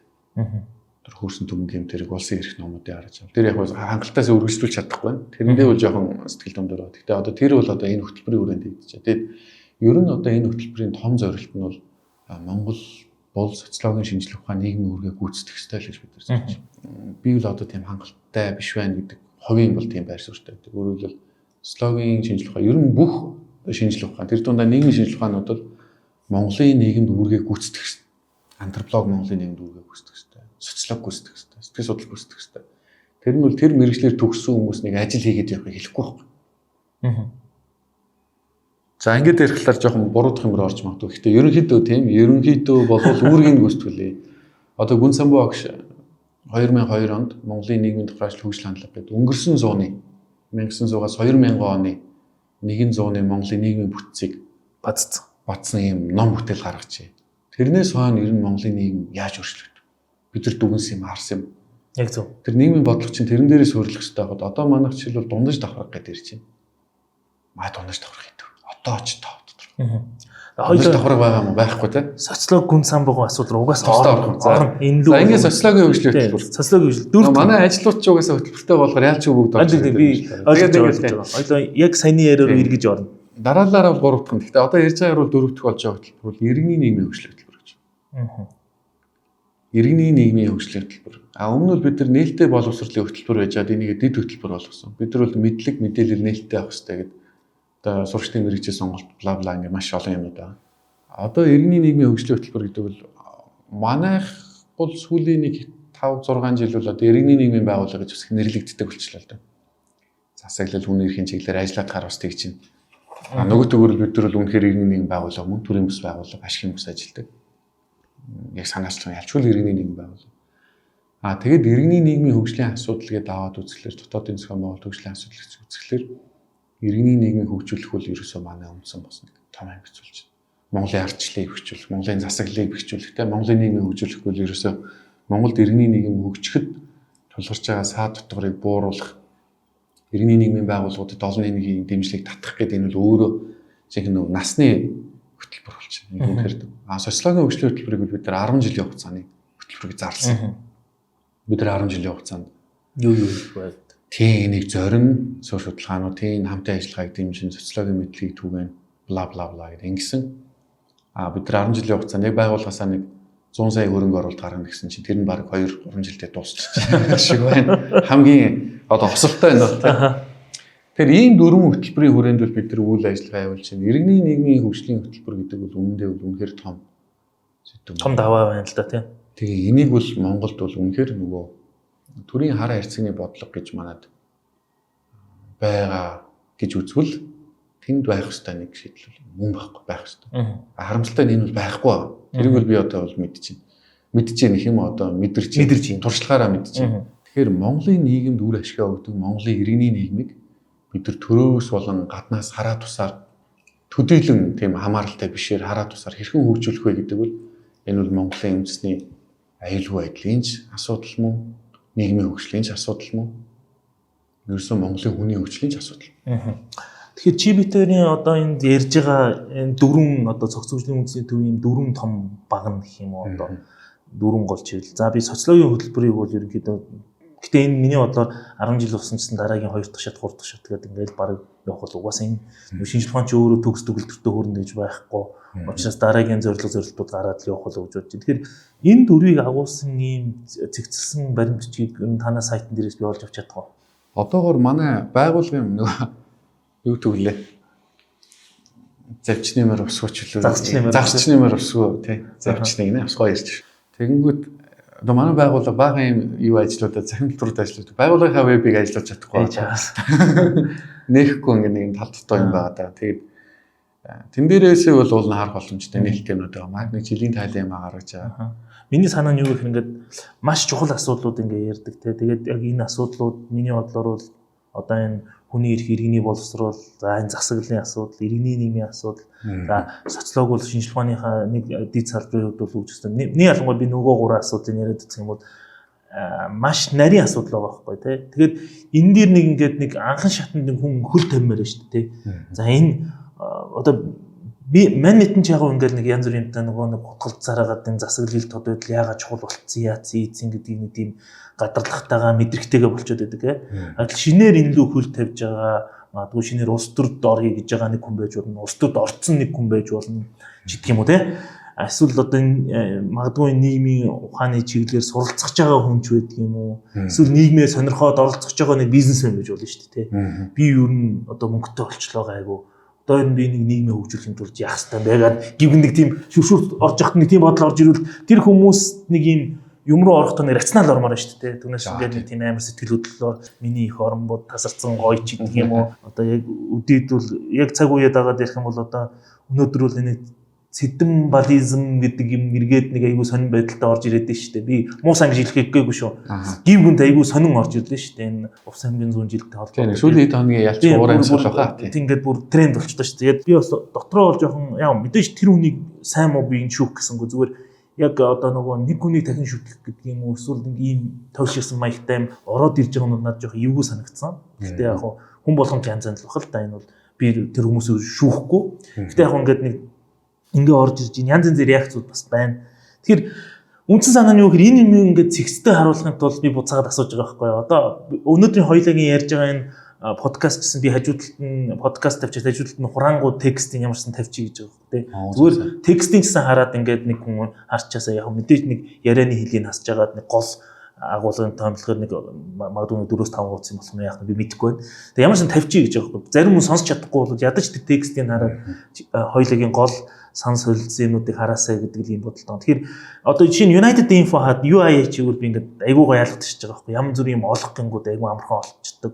Тэгэд энэ олох боломж нь ч гэсэн айгүй цаашаа ингээд хялбархан нөгөө хайдаг схем нь сайжраад ингээд явах юм бол магадгүй айгүй гоё цахим номын сан тий. Одоо нийгмийн ухааны нийгмийн бодлогын айгүй гоё цахим номын сан болох. Уг нь бол одоо жишээлбэл Америкт бол нөгөө Library of Congress гэл тий. Тэр нэр нь бол ингээд тасарсан хайлтын систем. Одоо манайхаас ч нөгөө Мегмарын сарвал эрдэнэ чинь тэнд очиод номыг яд дансалдаг талаар үнэхээр хорхоо өргөдөл ярьж байгаа. Ингээд дээд түвшинд нь хүртэл ягаа тэндээ хүн сургаад ингээд айгүй гоё явж байгаа байхгүй. За хоёулаа танай байгууллагын энэ мэдээлэлээ оруулаарай удахгүй сайт руугаа. Энэ бол бас одоо юу гэдэг шинээр сонирхож байгаа хүмүүст бол ингээд ядаж ингээд надаас ингээд хүн ирээд асуусан чинь нэг байхгүй. Чиний энэ цогцөмжлын үндэсний төвөө тийшээ ороод тэрэн дээр яг чиний сонирхож байгаа юмны нэг юм айтайхнууд байгаа. Чи UI руу орох юм бол хэрэгтэй тайлангууд нь байгаа гэж айгу тийм гоё амар хэлбэр болох гэдэг. За би өөрийгөө бодвол те. Гэхдээ ер нь бол бид ингээд нэг их сурвалж дээр те найдвартай нэг их сурвалж дээр хоорондоо мэтгэлцэх юм бол зүгээр нэг тийм тамхины цэгийн яриа гэдэг шиг балаан юмнууд ингээд аянда хомигдох юм болов уу. Миний ойлгож байгаа нь тамхины цэгийн яриа гэдэг нь юунаас олж үүсээд байгаа юм бэ гэхээр бас албан мэдээллийн сувг, албан ёсны мэдээллийн сувг гацчихгууд тэгээ нэг тийм албан бус тэгээ нэг мэдээллийн давуу талтай нөхдүүд ирээл олон талаа яриад хэлдэг юм хамстай болчиход байгаа. За хоёулаа юу руу орё? Түрүүн нээж байгаа дундаас нь тасалсан сэдв рүү орё. Ер нь энэ нэг сонсож байгаа хүмүүс зарим нь сурагч сонсож иж магадгүй. За эсвэл юу гэдгийг магистр сурах гээд хоёр дахь мэрэгчлээ бодоод сууж байгаа хүмүүс байж болно. Ер нь энэ социологийн шинжилгээ ухааны талаар ярилцсан юм шиг байна. Энэ яг тийм манай подкаст чи өөрөө thinkers буюу бас нэг юм сэтгэгчдийн тийм юмыг сэтгэдэг хүмүүсийн подкаст гэж би бодод байгаа учраас шинжилгээ ухаан бол ярих нь зүйтэй. Тэгэхээр социологийн шинжилгээ ухаан гэж яг юу юм бэ? Энэ яа тийм бэ? За тэгээд хоёлоо үргэлжлүүлээд энэ төрөүний дурдсан энэ 20 дугаар зууны энэ социологийн маш том одоо юу гэдгийг маш нарийн мета анализ хийсэн энэ гүн цамбуугаан номны энэ номыг яриул угаасаа хоёр бол дуусахгүй. Энэ номны талаар ингээд энэ талаас нь яриул ахаа чи битүүр бараг 4 цаг ярих гэж болно. Тэгэхээр тэр талаас нь үргэлжлүүлээд ярилцъя. Тэгэхээр социолог гэж яриад байгаа энэ юу нь яг ямар мэргэжил юм бэ? Социолог ер нь бол нийгмээ хамтаа амьдралаа нийгмийн бүтцээ ойлгох гэж бий болсон шинжилгээ ухаан гэж одоо бүдүүн багаар ерөнхийдөө тэгж хэлвэл болох гэж бодож байна. Яагаад тэгэхээр миний нийгмийн шинжилгээ ухаанууд үүссэн юм чинь нөгөө өмнө нь байсан хэв маягууд өөрчлөгдөв, тэрийг тайлбарлах, онцлох нэг хэрэгцээ шаардлагаар үүссэн байгаа шүү. За тэгээд социологийг үүссэн шалтгааны үл ерөөсөө энэ аж үйлдвэрийн хавьсгал, тэгээд энэ хот хүн амын хит төвлөрөл, өөрөөр нөгөө нийгэм гэдэг чинь өмнө нь нэг өөр юм байгаа. Тэрийг нэг ойлгох шаардлагагүй те. Одоо бюрократ одоо юу гэдгийг соци юугаараа бол одоо феодлын тэр засаглалаараа ингээд яваад болдог байсан. Нийгмүүд чинь танихын аргагүй өөрчлөгдөх нөхцлүүд байсан. Үйлдвэрчлэлтэй явагдсан хотын асуудлууд. Тэгэхээр тэрийг нэг тайлбарлах. Гэхдээ одоо яах юм бэ гэдэг асуулт. Одоо яах юм бэ гэдэгт бол маш олон газрууд хариултах гэж үзсэн байна. За тэрний анхдагчдын гол оролцогчдын социолог нь. Тэгэхээр социологийг анх одоо үүсэж явах үед нь бол нийгмийн физик гэдэр гэж хүртэл ярьжсэн. Одоо томьёолжсэн. Өөрөөр нийгмийг хэмжих гээд үзээд шүү дээ. Хэмжих гээд томьёолох гэдэг нь гэсэн үг шүү дээ нийгмийг. Тэгээ ингэж явсаар гад нэг юм социолог гэдэг нэр томьёогоолоо өөрөөр одоо монголчлах юм бол нийгэм судлал юм да. Нийгмийг судлах шинжилгээ ухаан байхгүй. Нийгмийн институтсууд, нийгмийн бүлгүүд ер нь яадаг юм бэ гэдгийг судалдаг. За ингээд социолог бол өөрөө хөгжлийн үе шатндаа явсаар гад яг л нийгмийн шинжилгээ ухааны бүтэнтэй адилхан алдаа оноотойгоо хөгжиж явсаар гад одоогийн төвшөнд бол ингээд маш олон салбар ухаантай. За эдийн засгийн социолог, улс төрийн социолог, одоо хоолны социологч гэж үүтэй хоол хүнсний социолог гэх юм уу. Тэг гэдгээс агуулаа соёлын одоо хотын социолог одоо манайд бол хот хөдөөгийн гэж байгаа юм л хотын хөдөөгийн тэгээд ингээд дамдаа энэ чинь ингээ хөгжөө явбал бүр юм нарийн ба. Бүр нарийн одоо бүр нарийнаас өмнө шашны социолог байна, гэр бүлийн социолог байна те. Ирэх зүүн гэдэг. Дуусахгүй бол юм болоо явж. Антропологоос яг юугаар ялгадаг. Одоо манай ч сүүлийн үед бас антропологийн чиглэлээр бас мундаг залуучууд бас их гадаадын мундаг сургуульд төгсөн хүмүүс байна. За дээрэс нь Макс Планкийн хүрээлэнд ажилладаг энэ Ламсрунгийн мөнх эрдэнэ. За тэгээд энэ би яг тэгэхээр нөгөө нэг манай антропологийн бол бас гадагшин нэг гадаад руу их бүтээлүүд гаргаж ийн тэгээд нэг жоохон яаж хийж байгаад нөгөө миний долгион ч юм уу миний антинд их баригдаад байна. Тэгээд антрополог социолог хоёрын ялгаа юу юм бол би энэ дэр түрүүний нэг ярих гэж байгаа дутуу орхиц нөгөө буруу тухайх гэдэг юм аа нэг ярьж байна. За антропологийнхны дургу хүрэх юм яри. За тэгээд угаасаа дэлгүүлэн зөвшөөрөх бах уу? Ер нь тэгж ярьдаг. Одоо шинжлэх ухаан үүссэн шалтгаан бол антрополог бол мэдээж супер шинжлэх ухаан гоё би дуртай. Тэгээд сайхан шинжлэх ухаан нөгөө магтчихад байдаг шиг. Тэгээ антропологийн үүссэн шалтгаан бол гэхдээ өөр зорилготой. Одоо колони шинжлэх ухаан гэж ярьдаг. Өөрөөр хэлбэл эзлэн түрэмгийлэгчид одоо манай империалистуудын эмпайрууд колончлогчид маань манай Монгол ч гэсэн тийм байсан байна. За хятадыг дайлаар мартнаа. Хятадаар сонь сайхан юу байна гэж тэ. Яадаг. Сул талны юу юм. Зөрчлийн хугарлын цэгийн юм тэ. Юун дээр зөрчилддөг. За хин өдөрдөг, хин асуудалтай юм тэ. Соёл нь ямар юм? Үнэт зүйл нь юу юм? Юун дээр эвэлдэж нэгддэг. Юунаас айж имээдэг. Тийм ээ? Одоо хоорондоо ямар бүлэг бүтцүүд байдгийг гэдгийг одоо судалдаг гол шинжлэх ухаан болж ирсэн бол антрополог. Их үедээ тийм. Одоо жишээлбэл тийм ихэнх үедээ тийм ер нь гэж юм за. Ер нь бол ихэнх үедээ мэдээж хэрэгтэй. Тэгээд өөрөөр хэлбэл одоо англичууд бол интегрүү те судлаачтай байлаа. Одоо монголоор ч гэсэн тэрний экспертиз ингээ монголоор аялаа л гээл те. Тийм Ройд Андрю Чапманс нэг аялаад байгаа юм бол бас биш шүү дээ те. Майски орж ирж исэн олсоос те. Тэр чинь ерөөсөө аялаад байгаа биш. Судалгаа хийж гин мэдээ цуглуулж гин одоо туршуул шүү дээ. Туршуул. Тийм Майски Косло үед чинь дандаа цэргийн хүмүүс байсан юм гэж байна. Монголд хандлал. За одоо тагнуул ихлээр хурцдаг юм бол ерөөсөө тийм мэдээлэл цуглуулж байгаа хүмүүс шүү дээ. Тийм л аахгүй. Тэгээд өөрөөр хэлбэл тийм үүсэл эхэлтэн за мэдээж тэр судалгаа шинжилгээ эрдмийн зорилгууд бол байлгүй яг уу. Тийм бол эхлэлтэй тэгээд ер нь бол өөрөөр хэлбэл тухайн илүү одоо одоогийнхоор бол угсаат нь этник судлах чиглэл рүүгээ бол их гүнзгий өгчээсэн гэж би ойлгоод байна. За тэгээд бол мэдээж бас нөгөө социолог олон салбар өгсөн гэдэг шиг антрополог бол гүнзгийрээ төгжөөд тасархай болсон бол үнэн. Тэгээд өөрөөр хэлбэл антропологийн шинжлэх ухааны зорилго бол эзэндээ буюу эх орондоо мэдээлэл олж ирдэг. Өөрөөр хэлбэл мэдээллийг цуглуулдаг, таньж мэддэг. Тэгээ ерөнхийдөө бол нөгөө хүн угсаа судлалт руугаа илүү гүнзгийрдэг гэж би ойлгоод байна. Одоо тэгэхээр нөгөө антропологийн шинжлэх ухаан бол тийм арга барил одоо судалдаг шинжлэх ухаан мөн. Тэгэхдээ тэр бол их Британд бол тэгж ажиллаж байжээ, колоничлогт нь тэгж ажиллаж байсан байна те. Одоо Францад бол Францууд Африкаа судалдаг юм уу те. Тэгж судалж байжээ. Өөрөөр хэлбэл тэр улсуудыг өөрөөр хэлбэл нөөцтэй юу улсууд нь л тухайн улс орныг таньж мэддэг, мэдээлэл цуглуулдаг тийм хэрэгсэл хөгжсөн тийм байна. Социолог бол илүү бүтц, бүлэг тал руугаа нийгмийн бүлэг дээрээс нь социологийг бас илүү орчин үеийн шинжлэх ухаанч гэж бас гэдэг. Өөрөөр хэлбэл нэг орчин үеийн нийгэм үүснээр бий болсон орчин үеийн нийгмийг судалдаг толцоодыг тийм шинжлэх ухаан гэдэг талаас нь нийгмийн асуудлуудыг судалдаг те хотыг судалдаг. За зарим одоо төрөмгийн социологчид гэх юм уу төрөмгийн байр суурьтай хурц байр суурьтай социологчид бол ийм жижиг нийгмүүдэд уламжлалт нийгмүүдэд социолог өгчих боломжгүй гэдэг мэддэг тийм социологчид ч байна. Одоо баг одоо бидрийг үлдээ танаа социолог танаа нийгмийн социолог гэж байдаг ингэж хэлэх хүмүүд ч бас нийгэм байхгүй шүү дээ ухааны ярих гэдэг үү. За тэгэхээр болохоор ерөнхийдөө тийм одоо төрөмгийн байр суурьтай социологч байна гэсэн. Тэгэхээр үүсэл юм нь бол тийм одоо бол нэлээд ялгаатай. Одоо бүлэг институт нийгмийн бүлэг тал руугаа социолог илүү судалдаг. Бүхэл нийгэм тал руугаа судалдаг. За илүү тоон арга зүй яг чанарын судалгаа аваад гэхдээ илүү тоон аргууд бол социологид антропологоос илүү давмгай ашиглагддаг.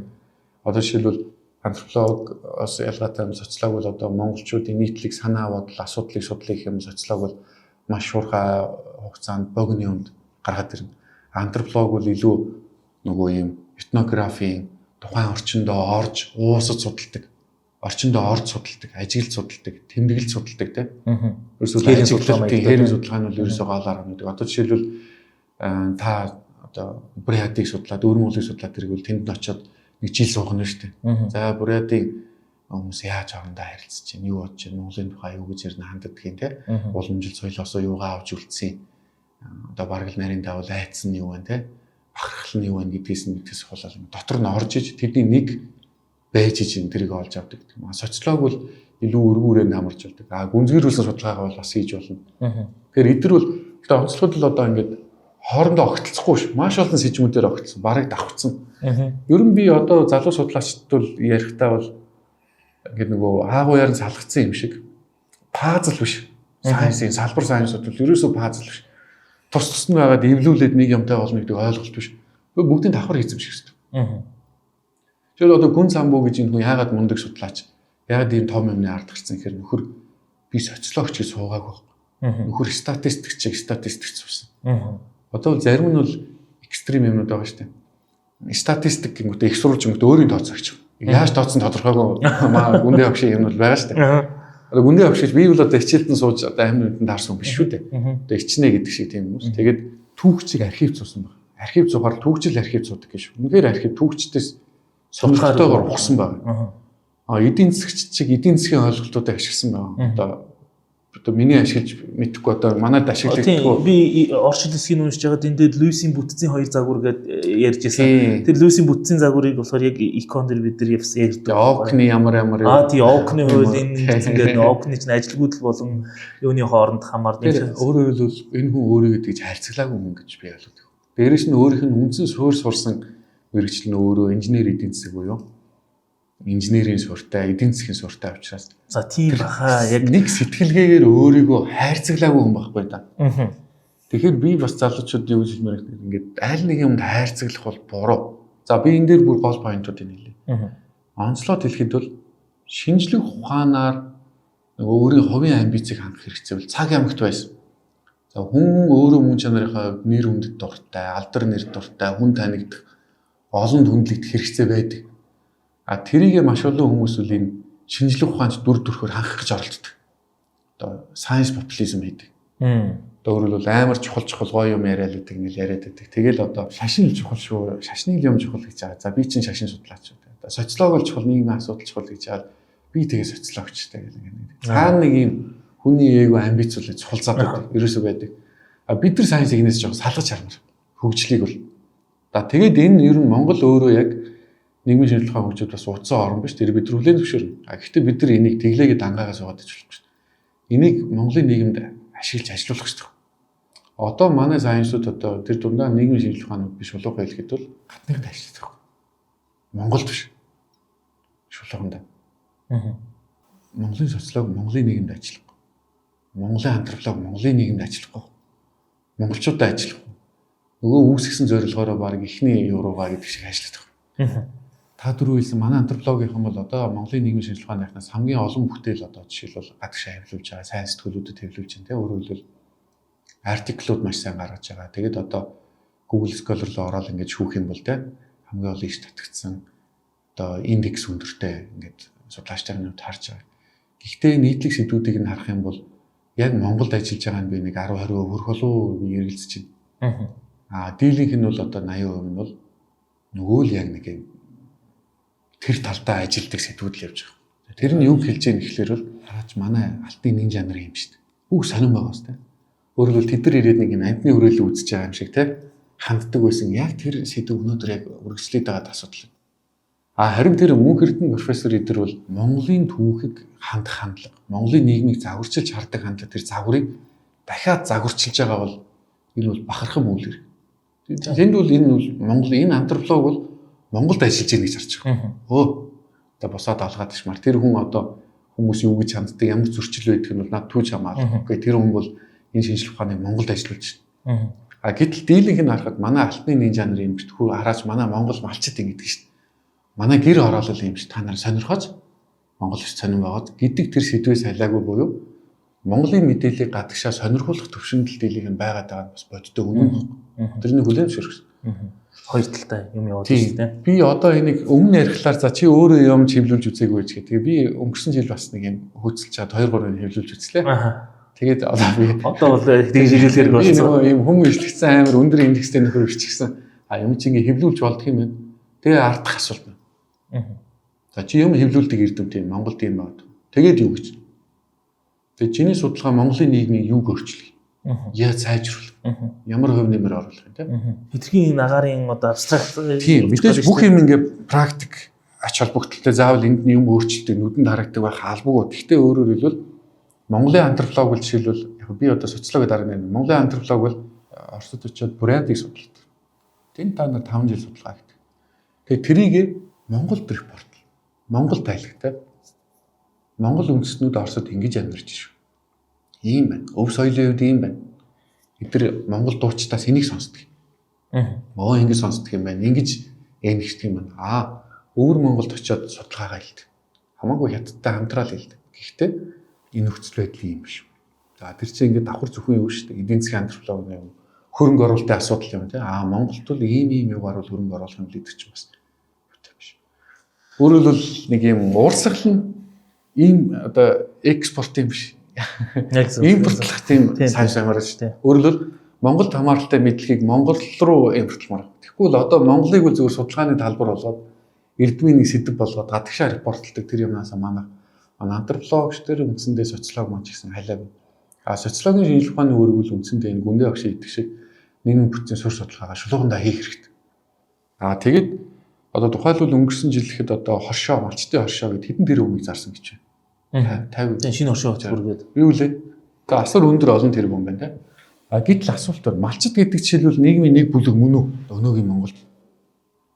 Яг бүлэг гэж үзвэл бас их дотроо олон янзын спектр дээр тийм шүү дээ. Нийгмийн нэг бүлэг гэж үзэхэд бол яг нэг юм хэлбэр одоо бүтц мөн. Гэхдээ 90 онд бол одоо нэг цол ер нь ижил төстэй байсан байж магадгүй. Одоо бол жишээлбэл малчт руу чиглэсэн бодлогыг нэг хөтөлбөрийн хүрээнд явуулах ямарч боломжгүй байхгүй. Тэгээд тэр бол угаасаа фейлдэн бүтлгүүт нь. Яг зөв. Тийм. Тэр бол яах юм бол одоо ингээд өөрөө малдгүй хэдэн мянган малтай туслахчтай бүтцээс ахуулаад туслах малч хүртлийг бүтцсэн шүү дээ. Тэр бүдлгүүдэд ялгаатай бодлого явах хэрэгтэй. Зарим талаас тэрий чинь бас нэг жоохон неофеодализм ухсарчлаа ч гэдэг тийм ярианууд тийм ч юм байна. Цугалзаад байгаа. Тэгэхээр тэрийг бол одоо судлаад тохирсон бодлого явах хэрэгтэй гэж хэлдэг. Яг зөв. Би энэ дээр одоо ингээд ярих гэдэг бас нэг базаж ярмаар байгаа юм. Одоо манай энэ хэрэглээний шинжилгээ гэх юм уу арай жоохон суйраасаа дээш явсан. Одоо нэг талаас эдийн засаг бол бас нэг талаас хэрэглээний байна, менежмент байна, маркетинг байна. Тэгээд би өөрөө их сургуульд багшилж исэн. Өөрөө энэ бизнесийн чиглэлийн хичээлүүд үзэж исэн хүний хувьд хэлэхэд яг ингээ барууны сурагч явчаад үзэж болно. Тийм онлайн ганц чуулгануудыг үдэмгэд үзэж болно. Тэгэхээр энд гарч байгаа юм маань бас энэ антрополог, социолог, сэтгэл судлалын суурьгүй болчиход байгаа. Суурьгүй гэдэг нь хоёр талаас юм шиг байна. Нөгөөдөл нь эрэлхийлэхдээ идраасаа юм асуудаггүй. Нөгөө антрополог, социологийн нь болохоор түрүүний хэлдгээр те ингээд нэг тийм судалж байгаа юм нь буцаагаад бизнес руу би энийг яаж холбож болох уу те хэрэглээний шинжилгээнд руу яаж холбож болох уу гэдэг тэр хоёр талаас ерөөс уулзаж өгөхгүй байгаа юм л да. Нөгөөдөл нь суурь шинжилгээнд руу оруудаж өгдөггүй. Суурь шинжилгээний нөхдүүд нь хэрэглээний шинжилгээнд руу энийг яаж хийх үгээр тэр дунд ингээд бүр нэг юм маш том ангал байгаа байхгүй юу. Тэгээ тэрийг одоо ингээд их бөглөөсөө те гэж л боддгийн. Нэг ялангуяа одоо маркетинг гэдэг юмыг хийхэд бид нар антрополог, социолог, сэтгэл судлал гурвуугаар хаашаа явах гэдэг юм бэ гэдэг асуудал. Бид нар маркетинг гэж хинт хийх гэдэг нь Монгол хүнд хийх гэдэг юм. Монголын нэг хэсэг бүлэг хүмүүст хийх гэдэг юм. Монгол хүний сэтгэл зүй тааруулж хийх гэдэг шүү дээ. Тэрийг мэдэхгүй бол бид нар одоо тэр маркетингийг ч юм уу эсвэл менежмент гэхэд бид нар чинь Монгол хүнийг өдөртөх гэдэг шүү. Тэгээд магадгүй тэр нөгөө нэг generation Z байх уу, X байх уу гэтээ тэр бүлэглүүд нь үнэхээр яг Монголд ажиллах юм уу те? Тийм. Бид нар ер нь бол энэ аль нийгмийн ухааны дотор сайланч байсан гэсэн бид нар тэрийгээ судлаад тодорхойлоод нэг юм гарах гэхээсээ илүүтэй тодорхой хэмжээнд тодорхойлоод тэрийг бас төлөвшүүлдэг гэдгийг ойлгосон. Төлөвшүүлэх шин.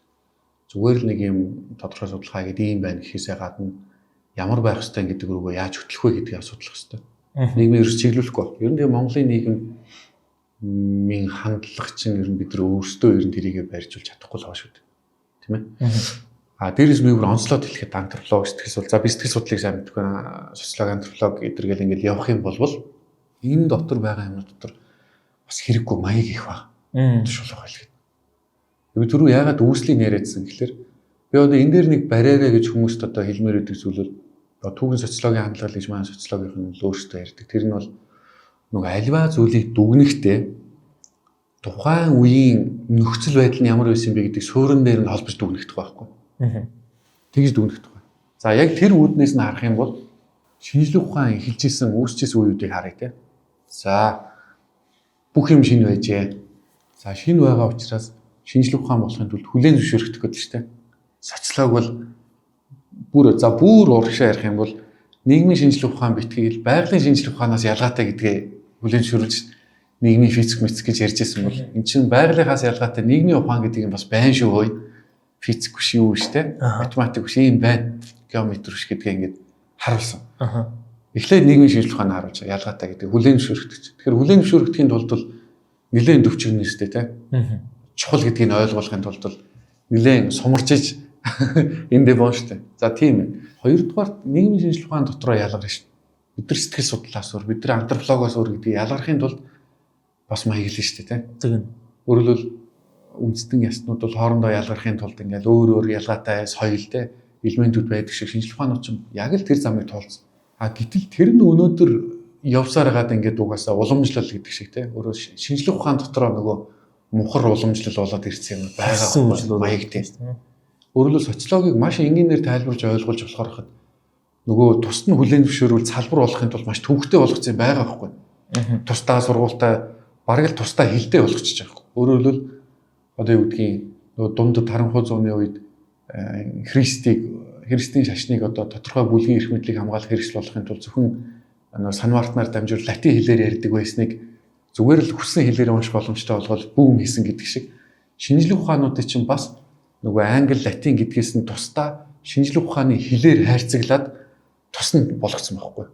Олон нийтэд хүртээлэг болгоцсон байна. Яагаад гэвэл тэгжиж тэр нь үнцэнтэй тусдаа хүлээн зөвшөөрөхөөс бие даасан ийм одоо объект ч юм уу субъект ч юм уу сүлтэй элит нэг тийм бүлэгэл үүсгээд тийм болгочихж байгаа байхгүй чухал. Тэгээд тэр эрдмийг заавал тэрийг ингээ эзэмших олон шат амжилгаар явж иж тэр хүрээлэл энийг болж бараг л одоо нэг сектийн гишүүн болж иж тэрний нэг гэж хүлээн зөвшөөрөгддөг. Өөрөөр хэлбэл тэр мухар уламжлал нь өнөөдрийг хүртэл бол санаж ирсэн байгаа шинжлэх ухаанууд улмөр байна. Өөрөөр хэлбэл тэр маяг тэгвэл өнөөдөр хэрэгтэй юм гэдгийг бид нар харах хэрэгтэй. Тэгэхээр бид нар антропологийг ч гэсэн социологийг ч гэсэн ингэж нэлийн энгийн үнийн хэрэглээний түвшинд ойлгож болох хэрэгтэй. Энгийн ч байх те энгийн биш ч гэж байгаа. Зүгээр л хүн ойлгох боломжтой түвшинд авчрах хэрэгтэй байхгүй. Тэр ингээл үнэхэрийн онцгой гой те бас биш байхгүй. Хүн сурж болох зүйл байхгүй. Хүн ойлгох хэрэгтэй зүйл. Тэгжиж энэ чинь илүү хөгжих хэрэгтэй зүйл. Хайрцагж бол хөгжихгүй. Задлж ойлголтуудаа түгээж хэрэглээ болгож иж тэр одоо манад түрүүний хэлсэн яг ярьж байгаа шиг одоо социологийн чиглэлээр маш аятайхан бичигдсэн Монголын сурах бичиг байна. Одоо яг социолог суралцагчид зориулсан 101 социолог сонирхогчдод зориул. Гэтэ тэр нь Монголын нэг яг би одоо ингэж бодохоор яаж юм л да. За би өөрөө economics юм багш. Economics бол харьцангуй тийм нэлээд тийм абстракт юм ихтэй байхгүй тий. Эрэлт нийлүүлж ярихад бол бид нар Монголын гэж ярих албан болчиход байгаа байхгүй тий. Одоо юу гэдгийг эрэлт нийлүүлэлтийн шулуун ярьж байгаа тохиолдол дээр бол Америкийн хойно Монголын хойно ер нь хэдлийг зүгээр нэлээд явж байгаа economics сүүл рүүгээ ороод ирэх магадгүй нөгөө зан төлөвийн economics нэ тэрээгээл нэрийсаад заваараа дэлгэхээр бол юу яаж эхлэн бид нар нэг тэр энэ яг ямар үндэсний угсаатны хүн нэ тэрээ болоод яваад ирэх ч юм уу тий ямар бүлгийн хүн. Зүгээр социологийн хувьд бол би бас тэгж болохгүй мэн гэж байна. Мэдээ шинжлэх ухааны юмнууд нь тогтсон юмнууд байгаа. Гэхдээ нэлээд тэр Монгол хүнд ойртуулахын тулд нэлээд Монголд хүн битсэн нэг тийм гарын авлага гэх юм уу тий. Тийм зүйл гэвэл одоо ер нь сүүлийн үед юу байна вэ?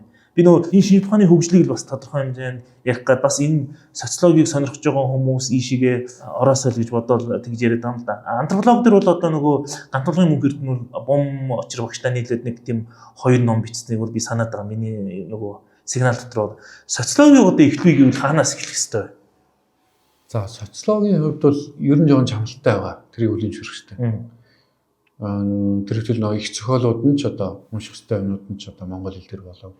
Ерөнхийдөө тухайн шинжлэх ухааны одоо дэлхийн нийттэйгээ харьцуулаад харах юм бол нөгөө гол бүтээлүүд нь тухайн хэл дээр байна уу гэдгээс наацх нь ихтэн л дээ. Манад бол чамлалтай. За тэгэл оргил бүтээл юунууд гэвэл одоо манай Монголын нийгмийн тохиолдол гүндээ авах шиг тэр яригдана. Тэгээ үе үеийн социологчдын бичсэн бүтээлүүд зөндөө байна л да. Судалгаанууд зөндөө байгаа. Одоо бүр ягаалцсан муу юм бол ерөөсөө байхгүй. Ажлаа хийж байгаа. Одоо миний хэлээд байгаа зүйл бол илүү институцүүдийнхээ төвшөнд хөгжиж бэхжих чадварчих шаардлага байна. Тэгжиж нөгөө суур юмнуудаа хийж нийгмийн үргийг үүсгэх хэрэгтэй гэдэг рүү байгаа. Социолог сурах хүчийг жишээлбэл одоо боловсролын сургуулийн түмэн хэр өгш сүүлд социолог гэдэг яг сурах хүчийг яг цэвэр сурах хүчийн төвшөнд бол гаргасан. Яг социологийн төвшөнд олон нийтэд нээлттэй гарах юм бол Германы нэг сурагчийг Монсудраас бол орчуулж гаргасан. Эбертийн зангийн дэмжлэгтэйгээр социологийн тухай 100 ойлголт гэдэг. Тэр үлдэхдээ жоохон модон хатуу ойлголт нь. Тэгвэл ерөнхийдөө бол социологийн тухай унших номууд бол бий. Одоо Автонасан багшийн номууд байна. Гом багшийн бичсэн номууд. Мөнхтөр одоо профессор өвгөд имгэлэгдсэн. Тийм ном чөлөө цагийн социологи гэдэг гом багшийн байна. За одоо манай яг одоо ажиллаж байгаа Монгол Улсын их сургуулийн багш нараас бол мөнх төвшөө одоо социологийн онлайн номууд байна тийм. Социологийн гарын агуулгууд байна. Олон нийтийн санал бодол гэдэг ном байна. Болцоо шиг гэдэг номууд бол бий. Ер нь бол яг нэг сэдв чиглэлээрээ бол ингээд гүнзгийрээд орсон судалгаа юмнууд бол яг монограф болж гарсан зүйл цөөхөн. Зөв цөөхөн байна. Олон нийтийн ойлголтлоор нь би яг Монгол суурьтай нэг юм хийх амбиц бол байна. Бардгүй гэдгээс биш үл тийм л одоо санааны байгаа юм биш тийм. Тэгээ би ч одоо нэг хайхтар социологийн үнийг байцаагаад гэдэг манай икон дээр бас байдгүй байхгүй л гэдэг юм.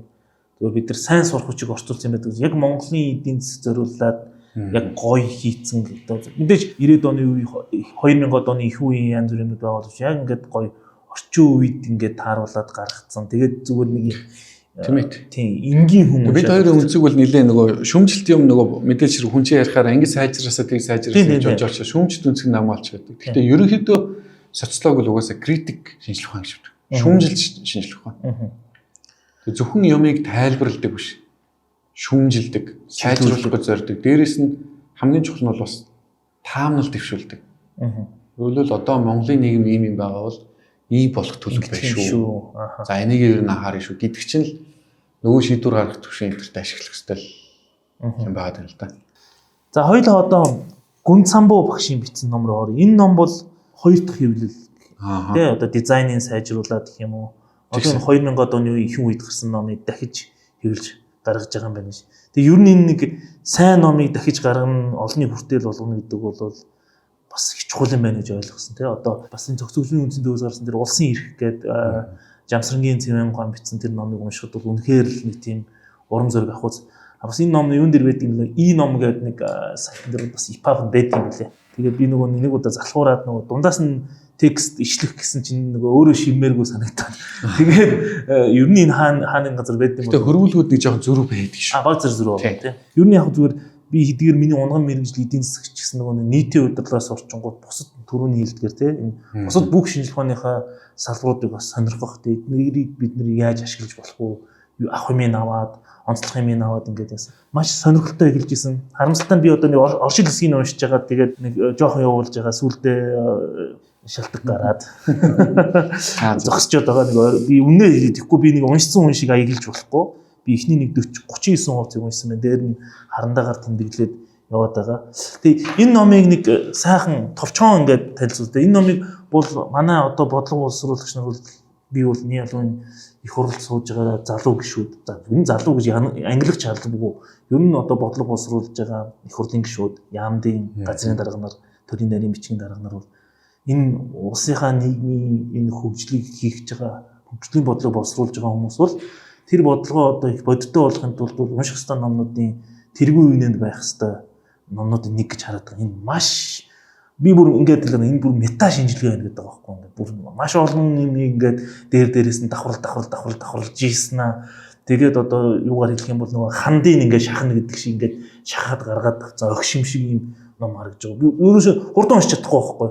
Нэг 40% унших гэж би ингээд анхаарлаа дээд зэрэгээр төвлөрүүлээд ингээд цаа сандаараа зарим үед нь эргэж буцаад юу болоо явчлаа гэдээ ингэж уншаад байгаа. Тэгээ энэ номны талаар нэг танилцуулах зүг баха. Энэ бол бас л алтны шаргал хавцтай алтшил ном байна л да. Энэ номын тэгвэл 2002 онд хэвлэгдсэн байна. Тэгээд хэвлэгдэхдээ бас нөхдүүд урагшаа очиж хөхөтд төлөө ямар тааж урд хэвлүүлээд энэ нэмгэн хуудастай жижигхэн тэр энэ ч маш олон хуудастай шүү дээ. 700 шин хуудастай маш өөрөө шинэ хэвлэлийн хэд чинь л баг 600 гаруй 650 орчим нүүр байх шиг байна. Тэгээд ер нь бол жижиг ном том ном бол яг адилхан. Заавал альнаас нь хэлж ярмаар юм гээ. Энэ номыг бид хэд ер нь манай оргил ном доо гэдэл энэ тэндээс нь бас цоохордуулж уншаал хэвлэх юмсан ингээл бодож эхлээд за яаж хэвлэх үү байх вэ? Дахиад хэвлүүлвэл гэж яваа. Тэгээд ирэх нь одоо гэр бүл дээр нь байгаа юм байна гэд. Тэгээд гэр бүлийнх нь үнийг хайж олоод холбоо бариа. Тэгээ нүү хүмүүс маань бас жоох итгэхгүй байсан уу? Жил мэл шахан бас ингээд тийм үү гэхэл ингээд тойрж байгаа. Тэгээ очиж уулзаад өрнийг хоёр барьж авч уулзна гэдэг шиг уулзаад байгалагч ингээд одоо байгалагчтай очиж уулзаад яриад байгалагчтай ингээд нэг юм танилцуулаа. Бид нар нэг ийм залуучууд байгаа юм хийж байгаа. Одоо энэ номыг дахиад түгээмээр байна. Нэгдүгээрт одоо нийгмийн бүтц давхраачлалын асуудлыг судалдаг юм бас ингээд яригдах нь ховор болоод байна.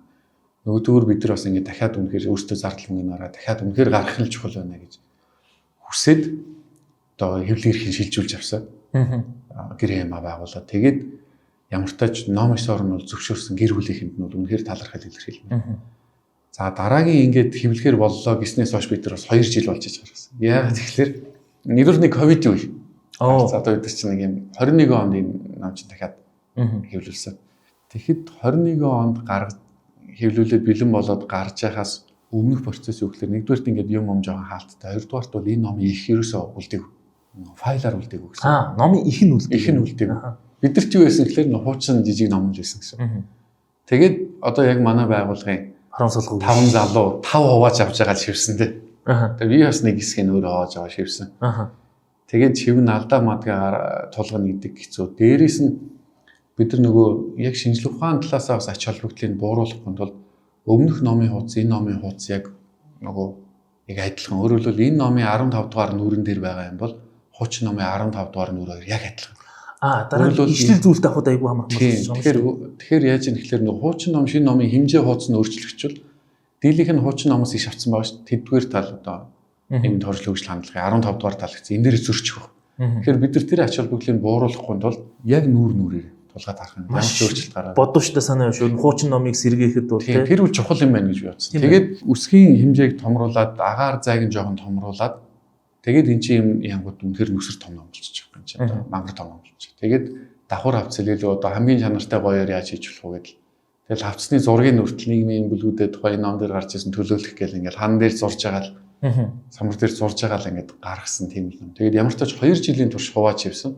Тэгээд эвлүүлээд алдаа мадгаа нэгтлээд одоо би эргээ бодоход яаж ч хийсэн юм бэ гэж бодноо. Тэгээд одоо бид нар хувааж аваад шивхэд юм байгаа юм чинь. Бичгэд явуулсан бол гэж бодоход бол тийм. Үнэхээр нүсэр юм байна. Тийм. Философийн хувьд бол Монголд гарсан 90-ад оноос хойш гарсан философийн чиглэлээр гарсан номнуудыг Гомсөрөн гэдэг багшийн эмхтгсэн нэг номыг харж ирсэн. Маш гайхалтай эмхтгсэн байгаа тэр багш бол одоо 90 оноос хойш Монголд философийн чиглэлээр гарсан бүх гарсан юмнуудыг цуглуулсан. Ерөөсөө сонины мэдээ, эдэм шинжилгээний ажил тэрнүүд бүгдийг цуглуулад, бүгдийг эмхтгээд, бүгдийг ангилаад, бүгдэн дээр нь дүгнэлт бичээд ийм хийсэн байгаа.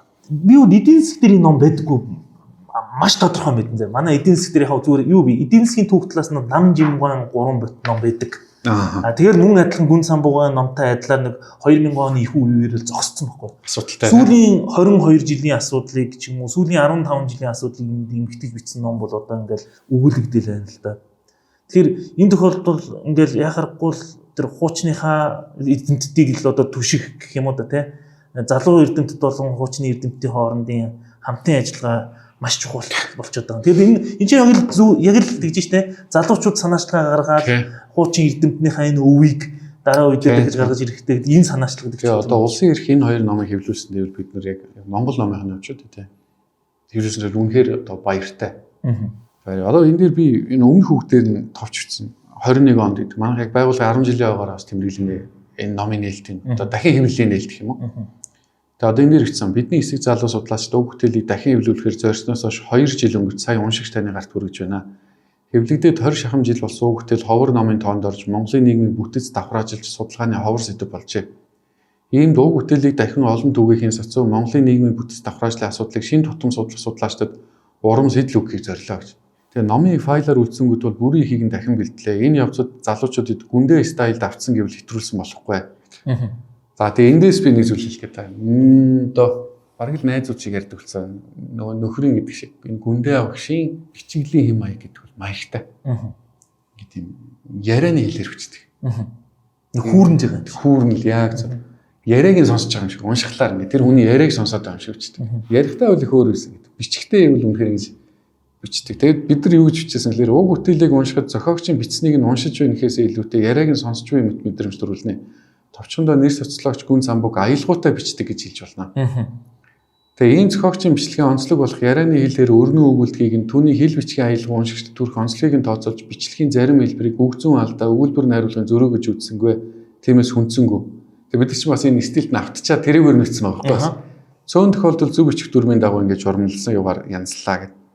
Тэгээ ерөнхийдөө бол юм маш гоё аялгаутай бичдэг. Тийм байлээ. Дэнцэн дэвэргэл болохгүй, хадуурсан ташаарсан л болохгүй гэх яг юм аягийн юмнууд. Дээрээс нь нөхөр үл тийм их гоё их оронч хүн байсан байна гэдэг нь эндээс харагддаг. Яа бичиж байгаа юм дээр хүн чинь ингээд нийгэмдээ санаа зовоод байгаа юм. Тийм.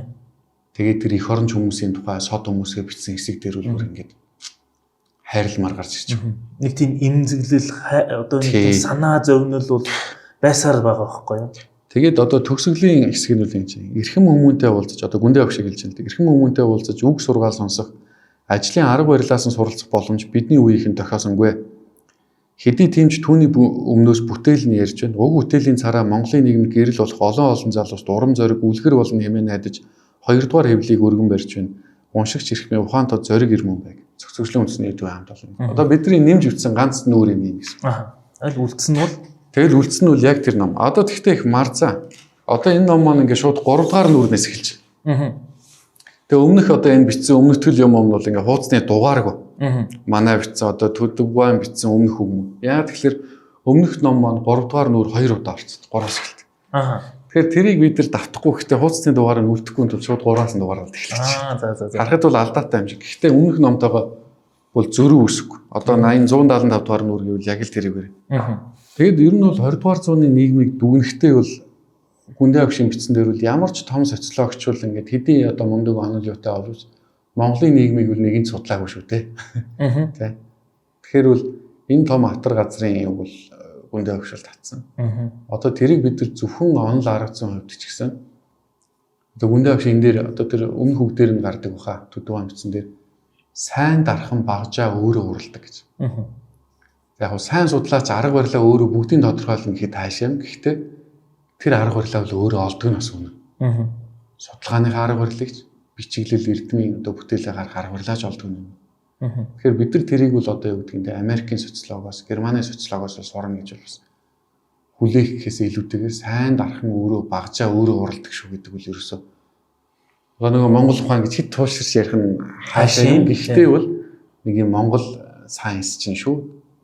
Суурн байна. Танай нийгэм чи өөр шүү. Тэгээд одоо энэ дээр хэлэхэд 20 дугаар зууны Монголын нийгэмд шашны болоод иргэний, колон атлаа холбооны, тусгаар мөртлөө автоном, уламжлалт тэрдний орчин үеийн Төв Азийн зулайг эзэлсэн ирнэ хотулс шиг дагуул хийгээд жиргэвч нэгдмэл гэтэл хуваагдмал нэг улс атлаа нүүдлийн болон суурин иргэншил хослмол дорн дахны мөртлөө барууны маягийн мал аж ахуйн байдлаа үйлдвэрсэн хувьсгалын ба шинтгэлийн гэсэн тодтгол зүйл тохир нийцнэ гэвэл дэндсэн дэврэгэл болохгүй гэж үзсэн. Тэгээ Монголын нийгэм бол үнэхээр олон талаас нэрмэг хажуутай гэдэг юм. Тийм. Энэ үг ерөөсөө л тийм соронз мэт татж байгаа байхгүй энэ ном руу.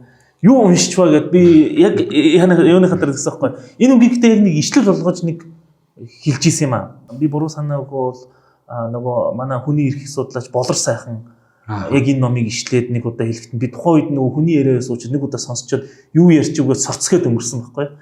Дараа нь яг номыг уншаад харах үед бол бүр энэ ямар одоо юу гэдэг нь нюанс гэж хэлдэг ялгамжаа гэдэг чинь тэр торгон мэдрэмжтэй бичдэг юм бэ энэ чинь ингээд хосоор нь эсрэгцүүлсэн. Болор сайхан энэ номыг яг хэвлэгдэнгүүт нь авсан өнөхөр дээ. За тийм.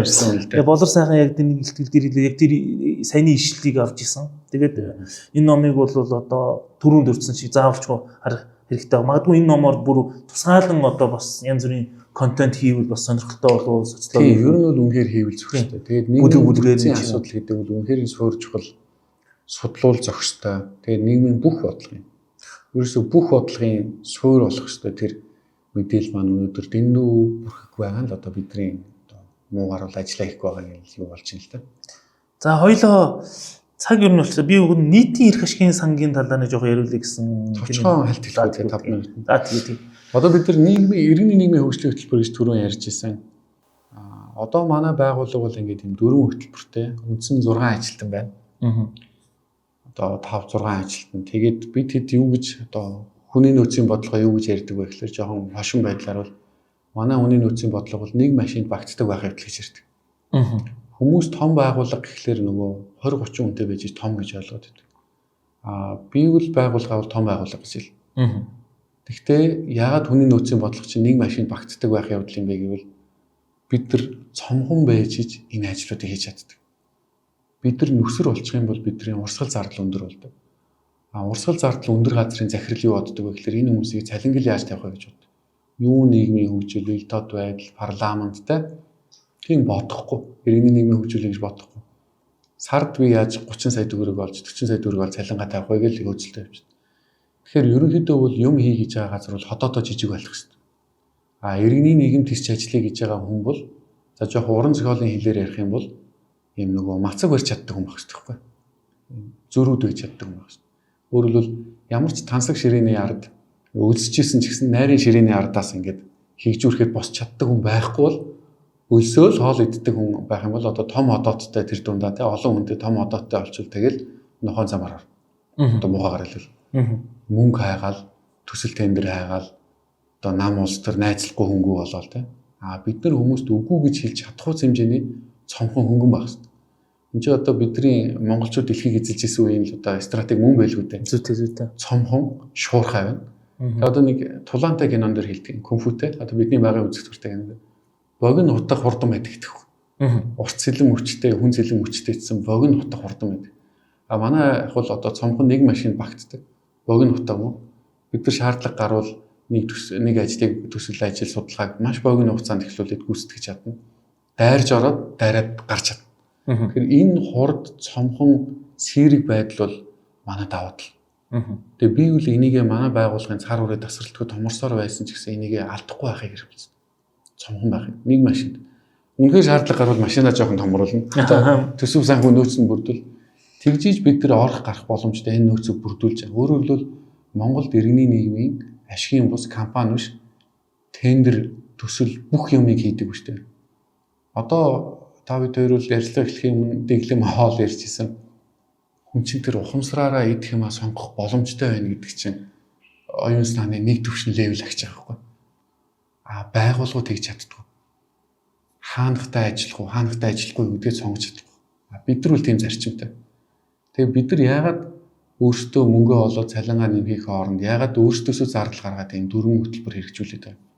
Нөгөө хэмээн ерөөсөө суурь зардлууд нь зөвцөгчлөмжнөд өөрөө ажиллуулсан. Яагаад гэвэл өөр гадны байгууллагын логог тавихгүй, өөр газрын ажил болгочихгүй. Дээрээс нь бид нар бас нэг юм үзэл бодлоо шүү дээ. Монгол иргэд төрийн эрх барих дээд байгууллагыг хянахын тулд парламентыг хянахад яагаад гадны мөнгөөр хянах вэ? Иргэд өөрсдөө хяндаг байх. Өөрсдийн талбар байх. Энэ манай нийгэм, манай улс, бидний нийгэм, бидний амьдрал, бидний үр хөвгт амьдрал. Тэгээд энийгээ сайжруулах бидний асуудал шүү. Гадныхны эрх ашиг Монголд байгаа. Тэрийг бид нар хүлээн зөвшөөрөх шүү. Тэдний эрх ашиг хүндэтгэх шүү. Гадны эрх ашигуд Монголд байж Монголын аюулгүй байдал баталгааж. Тэгэхээр тэдний эрх ашиг байхгүй байх шүү. Тэрийг бид нар хүндэтгэх шүү. Гэхдээ энэ нийгэм бидний эрх ашиг гэж байна. Бид нар олон улсын байгууллагуудтайгаа гадны хөршүүттэйгээ, 3 дахь хөршүүттэйгээ энэ дэлхийн бүхэл улсуудтай нийтлэг эрх ашиг дээрээ хамтраал юм. Их тайван байх, хөгжил цэцэглэх, хүний хөгжүүлэх, эрүүл байх, соёлыг хөгжүүлэх. Ингээд тийм нийтлэг юмнууд явна. Гэхдээ одоо арчлыг хөгжүүлэх, хүний эрхийг хамгаалах, эмэгтэйчүүдийн энэ цаг уурын өөрчлөлт, уур амьсгалын өөрчлөлт гэдэг энийг чинь бол олон улсын байгууллагууд дэмждэг сэдв. Яг залуу судлаачдыг дэмжиж гэдэг юм эсвэл яг Монголын үйл уламжлалт руугаа ингээд иргэний нийгмийн ажилтны байгууллага үүсдэг маш зөв. Тэдний ажлыг үл дэмжлэг баг. Яагаад тэгэхээр монголчууд өөрсдөндөө хэрэгтэй юмыг өөрсдөө санхүүжүүлж чаддгүй. Манай төр гэхээсээ илүү улс төрийнхэн байгаа ш. Төр гэдэг чинь улс төрчтэй. Улс төрчид иргэний нийгмийн байгууллагад яаж ханддаг вэ гэхээр эдгээр их сүрхийн юм хийгээд байна да. Тодорхой хэмжээнд бас нөлөөтэй байгаа тийм. За тэгээ яаж ханддаг вэ гэхээр за над зүтгэх юм. Манай юу болох юм? Бидний дэмжих юм. Бид нар тэгдэггүй. Бид нар өөрсдөө юм зарчимтай явуудаа ингээ өөрсдөө ажилтдаг. Ингээ хөгжөөд явж байгаа юм. Өөрийг нь хүн болохгүй л гэвэл шууд дайсан гэж хардаг. Ерөөсө хоёр хаан ангилтай. Манай хүн эсвэл дайсан. Тэгээ ийм хандлагын цаана бол юун төрийн бодлого, хар хайрцагны бодлого. Энэ иргэний нийгмийг яаж одоо өөрөлдөл өөртөнд ажиллахгүй л хөгжихсгүй гэж үзэх. Ийм өчүүхэн хэмжээнд байгаа нь үнэхээр харамсалтай. Гэхдээ бол энийг харж байгаа хүмүүс байдаг. Эрэг утгаараа хардаг. Тэгэхээр ерөөсөө иргэний нийгмийг хөгжүүлэх гэдэг бол зөвхөн манай байгууллагын зорилт, иргэний нийгмийн зорилт ерөөсөө биш үү. Энэ бол манай үндэсний эрх шиг байна. Үндэсний зорилт байгаа шүү дээ. Ангийн тул төр өөрөөсөө хамааралтай биш байх хэрэгтэй. Бизнесүүд ч гэсэн өөрөөсөө шууд хамааралтай байх ёсгүй. Гэхдээ Монголын ард олон нийт өөрсдийнх нь төлөө ажиллаж байгаа олон нийтийн байгууллагуудад дэмжлэг үзүүлж чаддаг тэр соёлыг төлөвшүүлэх, соёлын өөрчлөлт. Тэгээ энэ соёлын өөрчлөлтийг хийх гэдэг оролдлого бол манай нийтийн эрх ашигын сан гэдэг сан. Манай зохицуулалтын үндэсний төвөөс тусдаа сан гэсэн. Зорилго нь бол үндсэндээ Монголд иргэний нийгмийг тэгэл яг л манай хийж байгаа энэ дөрвөн хөтөлбөрийн бүхэл зорилтуудыг шингэсэн. Тэр нь юу хэлж яах гэхээр Азийн сан бол USAID санхүүжээд Монгол хөтөлбөр хэрэгжүүлдэг те. Энэ нь буруудах аргагүй зөв. Зөндөө ашигтай үйл ажиллагаа хамтраад бид нар хэрэгжүүлсэн. Нээлттэй нийгэм хүрээлэн бол Open Society институцээсээ санхүүжээд тэгээд Монголд үр ашигтай үйл ажиллагаа явуулдаг. Зөндөө сайн юм хийсэн. Гадныхан зөндөө сайн юм хийж байгаа шүү дээ. Гадныхан бидний бүх юмыг хийж өгөхөөс албагүй. Монголчууд тэгвэл өөрсдийнхөө төлөө юу хийсэн бэ гэдээ асуухлаар 0. Бараг шахав 0. Тэгээ өнөөдрийн хүртэл иргэний нийгэм бол ерөөсөө төслүүдэд дагаж өгсөн, доноруудаа дагаж өгсөн байна. Донор юу хийлгмээр нь тэрийг дагаж өгсөн байна. Гэтэл бид нар бол тийм байхыг бас хүсэхгүй шүү дээ. Энийг манай олон улсын хамтрагчлууд маань өөрсдөө хүлээн зөвшөөрч ойлгох хэрэгтэй. Энэ чинь шудраг байна. Тэрнээс биш олон улсын төсөл нэртэй гадны нэг байгууллага 2 сая долларын эндээ өөрсдөө авангуудаа биднийг зүгээр туслан гүйцэтгэж, ажил гүйцэтгэж болгоод 20-30 мянган доллар өгөөд юу дуртайгаа хийлэгдэг те. Ийм нөгөө ажил гүйцэтгэж байдлаар явдаг бол энэ үл нэгдүгээр шудраг харилцаа биш ээ л гэж бид нар бол одоо иргэний нийгэмд бол дуу нэгтэйгэр бол иргэний нийгэм байгууллагууд ер нь хүлээн зөвшөөрч байна. Иргэний нийгэм өнөөдөр Монголд хөгжих хүртлээр бол тийм замыг туулсан байна. Бид нар өмнөх үеийнхэндээ талархаж байна, доноруудад талархаж байна, оролцогч бүгдлүүдэд талархаж байна.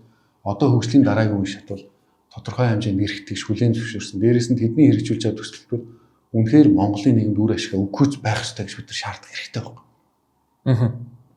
Тэгэл Монголд хөрөнгө оруулсан л гэж яригдсан шүү дээ. Сая доллар. Тэрийг үр ашигтай авахыг бид нар шаардах хэрэгтэй.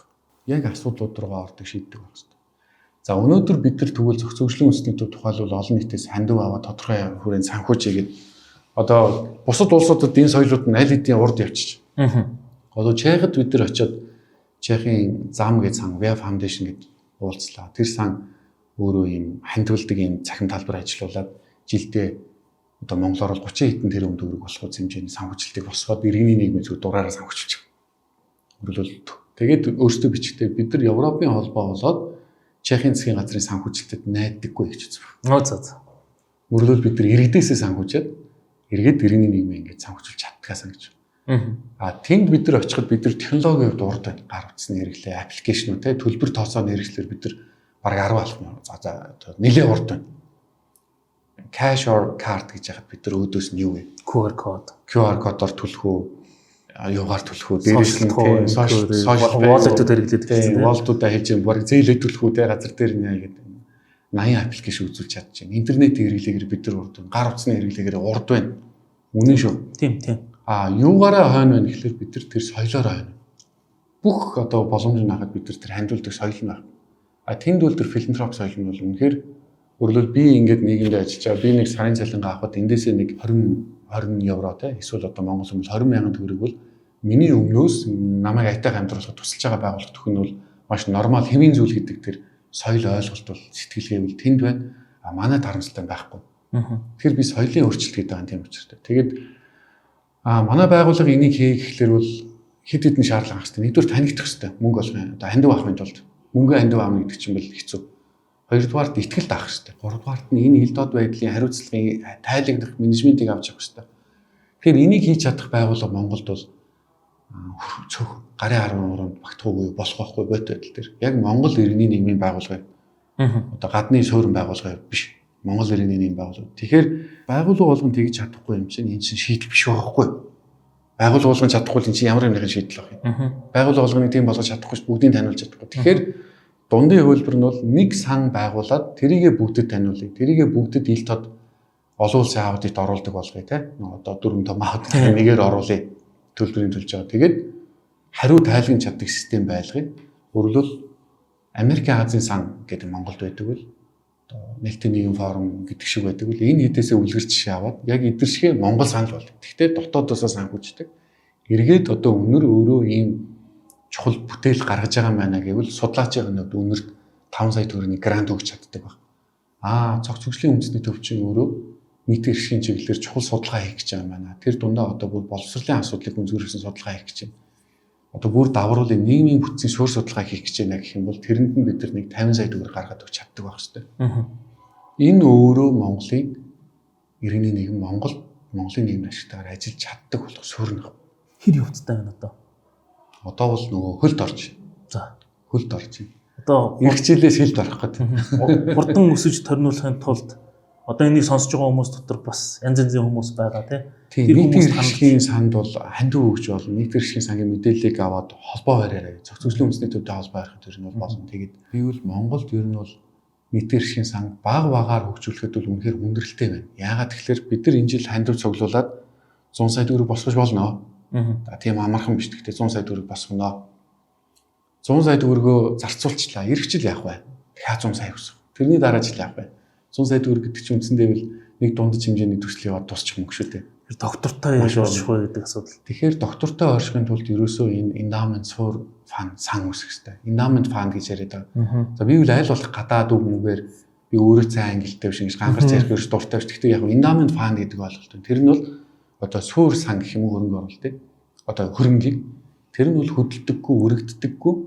Одоо нийтийн эрхлэлийн сан бол одоо зорилт нь бол 3 тэрбум төгрөгтэй байвал бид нар нэг Монгол сан болчлаа гэж үзэж байна. Тэгэхээр тэр 3 тэрбум төгрөг үүргэхгүй өсгөөд тэрнийхээ зөвхөн тэр өсөж байгаа ашигаараа үйл ажиллагаагаа санхүүжүүлж явна гэсэн үг. Ажилчдаа цалинж болно. Тэгээд Монгол төрийн бас байгууллагуудаа грант өгч эхэлнэ гэсэн үг. Тэтгэлгүүд өгч эхэлнэ.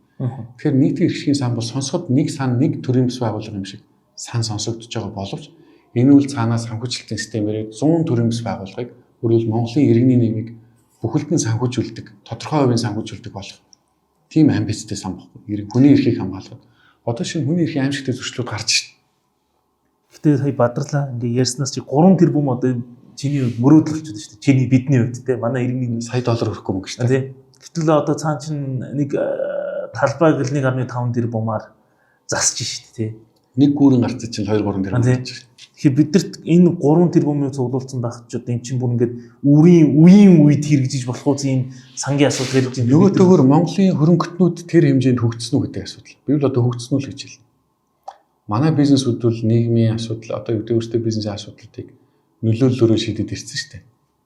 Төртөө ойлголцоод за ойлголцсон гэдгийн цаана бол маш их нюанс шүү дээ. Төртөө ойлголцоод яваад ирсэн төртөө хамааралт өөрөөр төрөөс олгогддог зөвшөөрлүүд төрөөс олгогддог давуу байдлууд дээр тулгуурлаж энэ топ 100-ыг чинь хагасаас илүү нэмж штэ.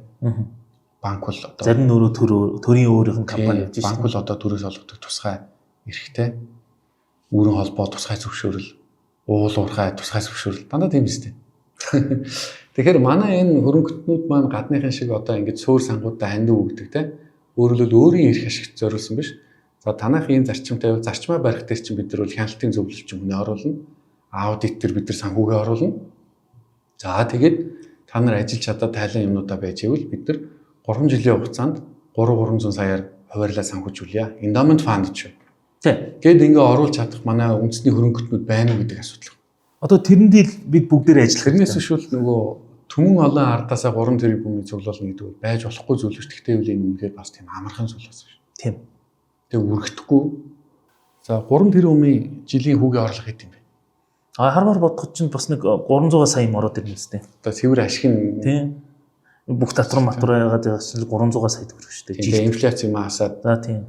Тэгээ тэрийгээр бол бид нар хөөх юм хийж болно л да. Тийм. Яг би 18% руу хийчий те нэг хөрөнгө оруулалт болоод хийчий. Хойж байгаа эрсдэл банкны хүч нэг 13 4-тэй. За тэгээ тэрнээс нэмэх нь 5% гээд. Тэгээ 8% инфляци хасчий те дунджаар. Тэгэхээр цаана 10% цэвэр одоо нэг ашиг үлдчихин бол тэр чинь ойролцоогоор 300 сая төгрөг тасралтгүй гэдэг. Тийм 300 саяар бол нэг сайн ажиллана л да. Тийм. Тэгэхээр бид энэ бол одоо маш сонирхолтой шинэлэг гэх юм уу те. Манайхан чинь нэг тийм нэг сүгсэлтийн 15 жил гэдэг юм уу тийм нэг хэдэн жилийн кабинет өгчүүлээ алгуулад өгдөг. Тэгээ буцаагаад нөгөө кабинетаа тордох бүх асуудал дандаа хаягдчихдаг тийм. Өөрөөр нэг тийм яг хөгжиж буй орны зовлон гэдэг юм л да. Зам барих амархан гэдэг. Замыг торддог институцийг хийцүү гэдэг шиг. энэ endowment fund-ийн энэ нийтийн эрх ашигын сан ингээд доктортой ажилладаг ийм маш сайхан санаачлага. Би энийг ингээд сонсоод л яваад байгаа. Тэгээд энэ сонсогчдоо ч гэсэн энэ сан үүсэж байгаа. Их бодлыг өөрж авчираад энэ нийтийн эрх ашигын сан жоохон төгсгөл ярьчлаа дог нь нэлээд дондор ярьж байсан. Ер нь нийтийн эрх ашигын сан гэдэг нэрээсээ ойлгох болоо гэж бодчих. Энэ сан юуг санхүүжүүлэх юм бэ гэвэл нийтийн эрх ашигыг хамгаалах ажлуудыг л санхүүжүүлнэ. Тэр нь бол маш өргөөрөөтэй шүү. Боловсрал, эрүүл мэндээс ахуулаад нийтийн эрх ашиг байна. Яг зүгээр бас нэг юмнууд нь бол бах нөгөө дид сангууд бас үүсгэж болох юм тийм. Магадгүй эрүүл мэнд боловсрол гэж хуваачаад магадгүй нэг хүн ханд өрөхдөө би нэг эрүүл мэнд рүү гэхээс илүү боловсрол руу нэхлээд нь юм аймаар байна ч гэдэг. За өөр нэг хүмүүс би илүү хүний эрхийн чиглэл рүү юм аймаар байна гэдэг дид сангууд бас нөгөө биентэйгээ нэг тийм тусдаа ийм одоо нэг тусдаа ингээд нэг тийм хайрцагт хийцэн ч юм уу да тийм.